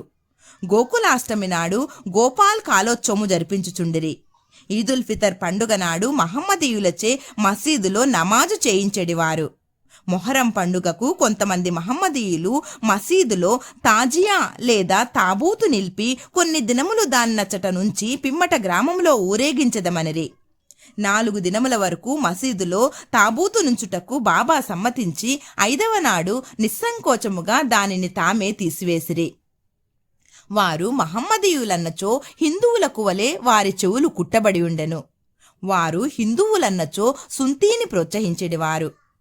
బాబా హిందువైనచో మసీదునందు ఏల ఉండును. మహమ్మదీయుడైనచో దునియను అగ్నిహోత్రము నేల వెలిగించియుండువారు. అదియేగాక తిరుగలితో విసరుట, శంఖమూదుట, గంట వాయించుట, హోమము చేయుట, భజన, అన్న సంతర్పణ, ఆర్ఘపాద్యాదులతో పూజలు మొదలగునవి మహమ్మదీయ మతమునకు అంగీకారము కాని విషయములు మసీదులో జరుగుచుండెను. వారు మహమ్మదీయులైనచో కర్మిష్ఠులగు సనాతనాచార పరాయణులైన బ్రాహ్మణులు వారి పాదములపై సాష్టాంగ నమస్కారములెట్లు చేయుచుండెడివారు. వారు ఏ తెగ వారిని అడుగబోయిన వారెల్లరూ వారిని సందర్శించిన వెంటనే మూగలగుచు పరవశించుచుండిరి. అందుచే సాయిబాబా హిందువో మహమ్మదీయుడో ఎవరునూ సరిగ్గా నిర్ణయించలేకుండిరి. ఇది ఒక వింత కాదు.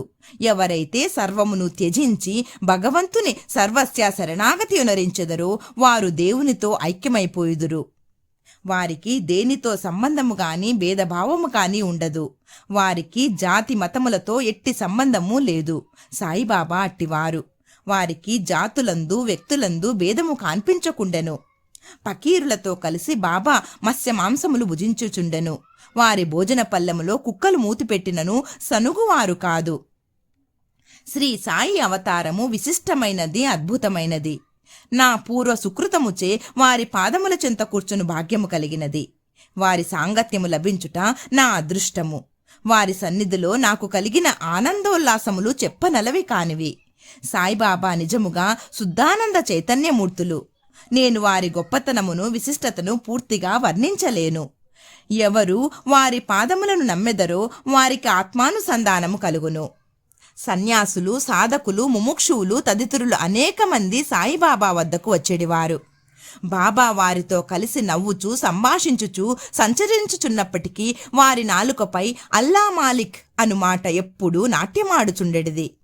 వారికి వాద వివాదములు కాని చర్చలు గాని ఇష్టము లేదు. అప్పుడప్పుడు కోపము వహించినప్పటికీ వారెల్లప్పుడూ శాంతముగాను సంయమనముతోనూ ఉండెడివారు. ఎల్లప్పుడూ పరిపూర్ణ వేదాంత తత్వమును బోధించుచుండువారు. ఆఖరు వరకు బాబా ఎవరో ఎవరికీ తెలియనే లేదు. వారు ప్రభువులను, భిక్షుకులను ఒకే రీతిగా ఆదరించిరి. అందరి అంతరంగములందు గల రహస్యములన్నీ బాబా ఎరిగెడివారు. బాబా ఆ రహస్యములను వెల్లిబుచ్చగానే అందరూ ఆశ్చర్యమగ్నులగుచుండిరి. వారు సర్వజ్ఞులైనప్పటికీ ఏమీ తెలియని వారి వలె నటించుచుండిరి. సన్మానములన్నచో వారికి ఏమాత్రమూ ఇష్టము లేదు. సాయిబాబా నైజమట్టిది. మానవ దేహంతో సంచరించుచున్నప్పటికీ వారి చర్యలను బట్టి చూడ వారు సాక్షాత్తు భగవంతుడనే చెప్పవలను. వారిని చూచిన వారందరూ వారు షిరిడీలో వెలిసిన భగవంతుడనే అనుకొనుచుండిరి. వట్టి మూర్ఖుడనైన నేను బాబా మహిమలను ఎట్లు వర్ణించగలను? సాయిబాబా వైఖరి. షిరిడీ గ్రామములోనున్న శని, గణపతి, పార్వతీ, శంకర, గ్రామదేవత, మారుతి మొదలగు దేవాలయములన్నింటినీ తాత్యాపాటీల ద్వారా బాబా మరమ్మత్తు చేయించెను. వారి దానగుణము ఎన్నదగినది. దక్షిణ రూపముగా వసూలైన పైకమునంతయు ఒక్కొక్కరికి రోజు 50 రూపాయలు, 20 రూపాయలు, 15 రూపాయల చొప్పున ఇచ్చవచ్చినట్లు పంచిపెట్టెడివారు. బాబాను దర్శించిన మాత్రమున ప్రజలు శుభములు పొందేవారు. రోగులు ఆరోగ్యవంతులగుచుండిరి. దుర్మార్గులు సన్మార్గులుగా మారుచుండిరి. కుష్టువారు కూడా రోగ విముక్తులగుచుండిరి. అనేకులకు కోరికలు నెరవేరుచుండెను. ఎటువంటి మందులు పసరులతో పని లేకుండగానే గుడ్డివారికి దృష్టి వచ్చుచుండెను. కుంటివారికి కాళ్ళు వచ్చుచుండెను. అంతులేని బాబా గొప్పతనమును, సారమును ఎవ్వరునూ కనుగొనకుండిరి. వారి కీర్తి నలుమూలలా వ్యాపించెను. అన్ని దేశముల నుండి భక్తులు షిరిడీకి తండోపతండములుగా రాసాగిరి. బాబా ఎల్లప్పుడూ దునికెదురుగా ధ్యానమగ్నులై కూర్చునిడివారు. ఒక్కొక్కప్పుడు మలమూత్ర విసర్జన కూడా అక్కడే చేసేవారు. ఒక్కొక్కప్పుడు స్నానము చేసేవారు, మరొకప్పుడు స్నానము లేకుండానే ఉండేవారు. తొలి దినములలో బాబా తెల్లటి తలపాగా, శుభ్రమైన దోవతి, చొక్కా ధరించేవారు. మొదటి రోజులలో వారు వైద్యం చేసేవారు. గ్రామములో రోగులను పరీక్షించి ఔషధములిచ్చెడివారు. వారి చేతితో ఇచ్చిన మందులు అద్భుతముగా పనిచేయుచుండెడివి. వారికి గొప్ప హకీం అనగా వైద్యుడు అని పేరు వచ్చెను. ఈ సందర్భమున ఒక ఆసక్తికరమైన సంఘటనను చెప్పవలెను. ఒక భక్తునికి కండ్లు వాచి మిక్కిలి ఎర్రబడెను. షిరిడిలో వైద్యుడు దొరకలేదు. ఇతర భక్తులు అతనిని బాబా వద్దకు కొనిపోయిరి. సామాన్యముగా అట్టి రోగులకు అంజనములు, ఆవు పాలు, కర్పూరముతో చేసిన ఔషధములు వైద్యులు ఉపయోగించెదరు. కాని బాబా చేసిన చికిత్స విలక్షణమైనది. నల్ల జీడిగింజలను నూరి 2 మాత్రలుగా చేసి ఒక్కొక్క కంటిలో ఒక్కొక్క దాన్ని పెట్టి గుడ్డతో కట్టుకట్టిరి. మరుసటి దినము ఆ కట్లను విప్పి నీళ్లను ధారగా పోసిరి. కండ్లలోని పుసి తగ్గి కంటిపాపలు తెల్లబడి శుభ్రమయ్యెను. నల్లజీడి పిక్కలను నూరి కండ్లలో పెట్టినను సున్నితమైన కండ్లు మండనే లేదు. అటువంటి చిత్రములు అనేకములు కలవు. కాని అందు ఇదొక్కటి మాత్రమే చెప్పబడినది. బాబా యోగాభ్యాసములు. సాయిబాబా సకల యోగ ప్రక్రియలు తెలిసి ఉండెను. ధౌతి, ఖండయోగము, సమాధి మున్నగు షడ్విధ యోగ ప్రక్రియలందు బాబా తేరినవారు. ఇందులో 2 మాత్రమే ఇక్కడ వర్ణింపబడినవి. ధౌతి. మసీదుకు చాలా దూరమున ఒక మర్రి చెట్టు కలదు. అక్కడొక బావి కలదు. ప్రతి 3 రోజులకొకసారి బాబా అచ్చటకు పోయి ముఖ ప్రక్షాళనము, స్నానము చేయుచుండెను. ఆ సమయంలో బాబా తన ప్రేవులను బయటికి వెడలగ్రక్కి వాటిని నీటితో శుభ్రపరిచి ప్రక్కనున్న నేరేడు చెట్టపై ఆరువేయుట షిరిడీలోని కొందరు కండ్లారా చూచి చెప్పిరి. మామూలుగా దౌతి అనగా 3 అంగుళముల వెడల్పు, 22.5 అడుగుల పొడవు గల గుడ్డను మింగి కడుపులో అరగంట వరకు ఉండనిచ్చి పిమ్మట తీసెదరు. కాని బాబా చేసిన దౌతి చాలా విశిష్టము, అసాధారణము అయినది. ఖండయోగము. బాబా తన శరీరావయములన్నింటినీ వేరుచేసి మసీదునందు వేర్వేరు స్థలములో విడిచిపెట్టువారు. ఒకనాడు ఒక పెద్ద మనిషి మసీదుకు పోయి బాబా అవయవములు వేర్వేరు స్థలమందు పడియుండుట చూచి భయకంపితుడై బాబాను ఎవరో ఖూనీ చేసినారనుకొని గ్రామ మునసబ్బ వద్దకు పోయి ఫిర్యాదు చేయ నిశ్చయించుకొను. కాని మొట్టమొదట ఫిర్యాదు చేసిన వారికి ఆ విషయము గూర్చి కొంచెమైనా తెలిసి ఉండనని తననే అనుమానించదరని భయపడి ఊరకొనెను. మరుసటి దినము అతడు మసీదునకు పోగా బాబా ఎప్పటి వలె హాయిగా కూర్చుని ఉండుట చూచి ఆశ్చర్యపడెను. ముందు దినము తాను చూచినదంతయు భ్రాంతి అనుకొనెను. చిరుప్రాయము నుండి బాబా వివిధ యోగ ప్రక్రియలు చేయుచుండెను. వారి యోగస్థితి ఎవ్వరికిని అంతుబట్టనిది. రోగుల వద్ద నుంచి డబ్బు పుచ్చుకొనక ఉచితముగా చికిత్స చేయుచుండిరి. ఎందరో పేదలు యథార్థులు వారి అనుగ్రహం వల్ల స్వస్థత పొందిరి. నిస్వార్థముగా వారు చేయు సత్కార్యముల వల్లనే వారికి గొప్ప కీర్తి వచ్చెను. బాబా తన సొంతము కొరకు ఏమీయూ చేయక ఇతరుల మేలు కొరకే ఎల్లప్పుడూ పాటుపడేవారు. ఒక్కొక్కప్పుడు ఇతరుల వ్యాధిని తమపై వేసుకొని ఆ బాధను తాము అనుభవించేవారు. అటువంటి సంఘటన ఒకదానిని ఈ దిగువ పేర్కొందుము. దీనిని బట్టి బాబా యొక్క సర్వజ్ఞత, దయార్ద్ర హృదయము విదితమగును. బాబా సర్వాంతర్యామిత్వము, కారుణ్యము. 1910 సంవత్సరము ఘనత్రయోదశి అనగా దీపావళి పండుగ ముందు రోజున బాబా దుని వద్ద కూర్చుండి చలి కాచుకునొచ్చు దునిలో కట్టెలు వేయుచుండెను. దుని బాగుగా మండుచుండెను. కొంతసేపైన తర్వాత హఠాత్తుగా కట్టెలకు మారు తన చేతిని దునిలో పెట్టి నిశ్చలముగా ఉండిపోయేరి. మంటలకు చేయి కాలిపోయేను. మాధవుడనే నౌకరును మాధవరావు దేశపాండేయును ఇది చూచి వెంటనే బాబా వైపుకు పరిగెడిరి. మాధవరావు దేశపాండే బాబా నడుమును పట్టుకొని బలముగా వెనుకకు లాగెను. దేవా, ఇట్లేల చేసితిరని బాబాను అడిగిరి. మరేదో లోకంలో ఉండినట్లున్న బాబా బాహ్యస్మృతి తెచ్చుకొని ఇక్కడకు చాలా దూరంలో ఒక కమ్మరి స్త్రీ తన బిడ్డను ఒడిలో ఉంచుకొని కొలిమి నూదుచుండెను. అంతలో ఆమె భర్త పిలిచెను. తన ఒడిలో బిడ్డయున్న సంగతి మరిచి ఆమె తొందరగా లేచెను. బిడ్డ మండుచున్న కొలిమిలో బెడెను. వెంటనే నా చేతిని కొలిమిలోకి దూర్చి ఆ బిడ్డను రక్షించితిని. నా చెయ్యి కాలితే కాలినది, అది నాకంత బాధాకరము కాదు. కాని బిడ్డ రక్షింపబడినను విషయము నాకు ఆనందము కలుగు చేయుచున్నదని జవాబిచ్చెను. కుష్ఠరోగ భక్తుని సేవ. బాబా చెయ్యి కాలిన సంగతి మాధవరావు దేశపాండే ద్వారా తెలుసుకున్న నానాసాహెబ్ చందోర్కరు వెంటనే బొంబాయి నుండి డాక్టర్ పరమానందను ప్రఖ్యాత వైద్యుని వెంట పెట్టుకుని వైద్య సామాగ్రితో సహా హుటాహుటిన షిరిడీ చేరెను. చికిత్స చేయుటకై డాక్టరుకు కాలిన తమ చేయి చూపమని బాబాను నానా కోరెను. బాబా అందులకు ఒప్పుకొనలేదు. చేయి కాలిన లగాయతు భాగోజీ సిందే అను కుష్ఠరోగి ఏదో ఆకు వేసి కట్టుకట్టెడువాడు. నానా ఎంత వేడినను బాబా డాక్టర్ గారిచే చికిత్స పొందుటకు సమ్మతింపలేదు. డాక్టర్ గారు కూడా అనేక సార్లు వేడుకొనిరి. అల్లాయే తన వైద్యుడని, తమకేమాత్రము బాధలేదని చెప్పుచు డాక్టరుచే చికిత్స చేయించుకున్నటకు దాటవేయుచుండెను. అందుచే డాక్టరు మందుల పెట్టె మూత అయినా తెరవకుండగానే బొంబాయి తిరిగి వెళ్ళిపోయాను. కాని అతనికి ఈ మిషతో బాబా దర్శన భాగ్యం లభించెను. ప్రతిరోజు బాగోజీ వచ్చి బాబా చేతికి కట్టుచుండెను. కొన్ని దినముల తర్వాత గాయము మానిపోయెను. అందరూ సంతోషించిరి. అప్పటికిని ఇంకా ఏమైనా నొప్పి మిగిలి ఉండినాదనే సంగతి ఎవరికీ తెలియదు. కాని ప్రతిరోజు ఉదయం బాగోజీ పట్టీలను విప్పి బాబా చేతిని నేతితో తోమి తిరిగి కట్లను కట్టుచుండెడివారు. బాబా మహాసమాధి వరకు ఇది జరుగుతూనే ఉండెను. మహాసిద్ధ పురుషుడైన బాబాకు ఇదంతయు నిజానికి అవసరము లేనప్పటికీ తన భక్తుడైన బాగోజీ ఎందుగల ప్రేమచే అతడొనర్చు ఉపాసనను గైకొనెను. బాబా లెండీకి పోవునప్పుడు బాగోజీ బాబా తలపై గొడుగు పట్టుకుని వెంట నడిచెడివాడు. ప్రతిరోజు ఉదయము బాబా దుని వద్ద కూర్చునగానే బాగోజీ తన సేవాకార్యం మొదలెడువాడు. బాగోజీ గత జన్మయందు చేసిన పాప ఫలితముగా ఈ జన్మమున కుష్ఠరోగముచే బాధపడుచుండెను. వాని వ్రేళ్లు ఈడ్చుకొని పోయి ఉండెను. వాని శరీరమంతయు చీము కార్చు దుర్వాసన కొట్టుచుండెను. బాహ్యమునకు అతడెంత దురదృష్టంతుని వలె కనిపించినప్పటికీ అతడు మిక్కిలి అదృష్టశాలి, సంతోషి. ఎందుకనగా అతడు బాబా సేవకులందరిలో మొదటివాడు. బాబా సహవాసము పూర్తిగా అనుభవించినవాడు. కాపర్డే కుమారుని ప్లేగు వ్యాధి. బాబా విచిత్రలీలలో ఇంకొక దానిని వర్ణించెదను. అమరావతి నివాసియగు దాదాసాహెబ్ కాపర్డే భార్య తన చిన్న కొడుకుతో కలిసి షిరిడీలో కొన్ని దినములిండెను. ఒకనాడు కాపరడే కుమారునికి తీవ్ర జ్వరము వచ్చెను. అది ప్లేగు జ్వరము క్రింద మారెను.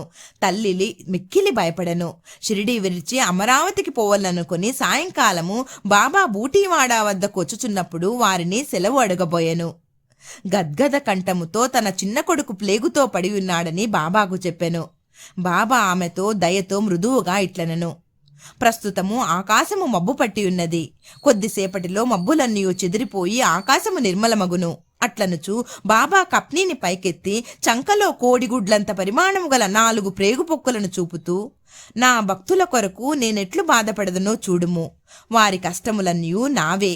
ఈ మహాద్భుత లీలను చూచిన జనులకు మహాత్ములు తమ భక్తుల బాధలు తామెట్లు స్వీకరింతురో అను విషయము స్పష్టమయ్యెను. మహాత్ముల మనస్సు మైనము కన్నా మెత్తనిది, వెన్నవలే మృదువైనది. వారు భక్తులను ప్రత్యుపకారమేమియు ఆశించక ప్రేమించెదరు. భక్తులనే తమ స్వజనులుగా భావించెదరు. బాబా పండరి ప్రయాణము. సాయిబాబా తన భక్తులను ఎట్లు ప్రేమించుచుండెనో, వారి కోరికలను అవసరములను ఎట్లు అనుగ్రహించుచుండరో అను కథను చెప్పి ఈ అధ్యాయమును ముగించెదను. నానాసాహెబ్ చందోర్కరు బాబాకు గొప్ప భక్తుడు. అతడు ఖాందేశులోని నందూరు బారులో మామల్తాదారుగా ఉండెను. అతనికి పండరీపురమునకు బదిలీ అయ్యెను. సాయిబాబా యందు అతనికి గల భక్తి అను ఫలము ఆనాటికి పండెను. పండరీపురమును భూలోక వైకుంఠము అందురు. అట్టి స్థలమునకు బదిలీ అగుటచే అతడు గొప్ప ధన్యుడు. నానాసాహెబ్ వెంటనే పండరిపోయి ఉద్యోగంలో ప్రవేశించవలసి ఉండెను. షిరిడీలో ఎవ్వరికీ ఉత్తరము రాయక హుటాహుటిన పండరికి ప్రయాణమయ్యెను. ముందుగా షిరిడీకి పోయి తన విఠోబాయగు బాబాను దర్శించి ఆ తరువాత పండరికి పోవలను అనుకొనెను. నానాసాహెబ్ షిరిడీకి వచ్చు సంగతి ఎవరికీ తెలియదు. కాని బాబా సర్వజ్ఞుడొకటిచే గ్రహించెను. నానాసాహెబ్ నీమ్గావ్ చేరుసరికి షిరిడీ మసీదులో కలకలము రేగెను. బాబా మసీదులో కూర్చుండి మహల్సాపతి అప్పాసిందే కాశీరాములతో మాట్లాడుచుండెను. హఠాత్తుగా బాబా వారితో ఇట్లనెను, మన నలుగురము కలిసి భజన చేసెదము. పండరీ ద్వారములు తెరిచినారు కనుక ఆనందముగా పాడదములెండు. అందరూ కలిసి పాడసాగిరి. ఆ పాట యొక్క భావమేమనా, నేను పండరీ పోవలను, నేనక్కడనే నివసించవలను, ఎందుకనగా అదియే నా ప్రభువు యొక్క ధామము. అట్లు బాబా పాడుచుండెను. భక్తులందరూ బాబాను అనుకరించిరి. కొద్దిసేపటికి నానాసాహెబ్ కుటుంబ సమేతముగా వచ్చి బాబా పాదములకు సాష్టాంగ నమస్కారము చేసి తనకు పండరీపురము బదిలీ అయినదని, బాబా కూడా వారితో పండరీపురము వచ్చి అక్కడ ఉండవలసినదని వేడుకొనెను. అటుల బ్రతిమాలుటకు అవసరము లేకుండెను. ఏలన బాబా అప్పటికే పండరీపురం పోవలను, అచ్చట ఉండవలను అను భావం వెల్లుబుచ్చుచూండెనని తక్కిన భక్తులు చెప్పిరి. అది విని నానా మనస్సు కరిగి బాబా పాదములపై పడెను. బాబా యొక్క ఊది ప్రసాదమును ఆశీర్వాదమును అనుజ్ఞను పొంది నానాసాహెబ్ పండరికి పోయెను. ఇట్టి బాబా లీలలకు అంతులేదు. 7వ అధ్యాయము సమాప్తము. సద్గురు శ్రీ సాయినాథార్పణమస్తు. శుభం భవతు.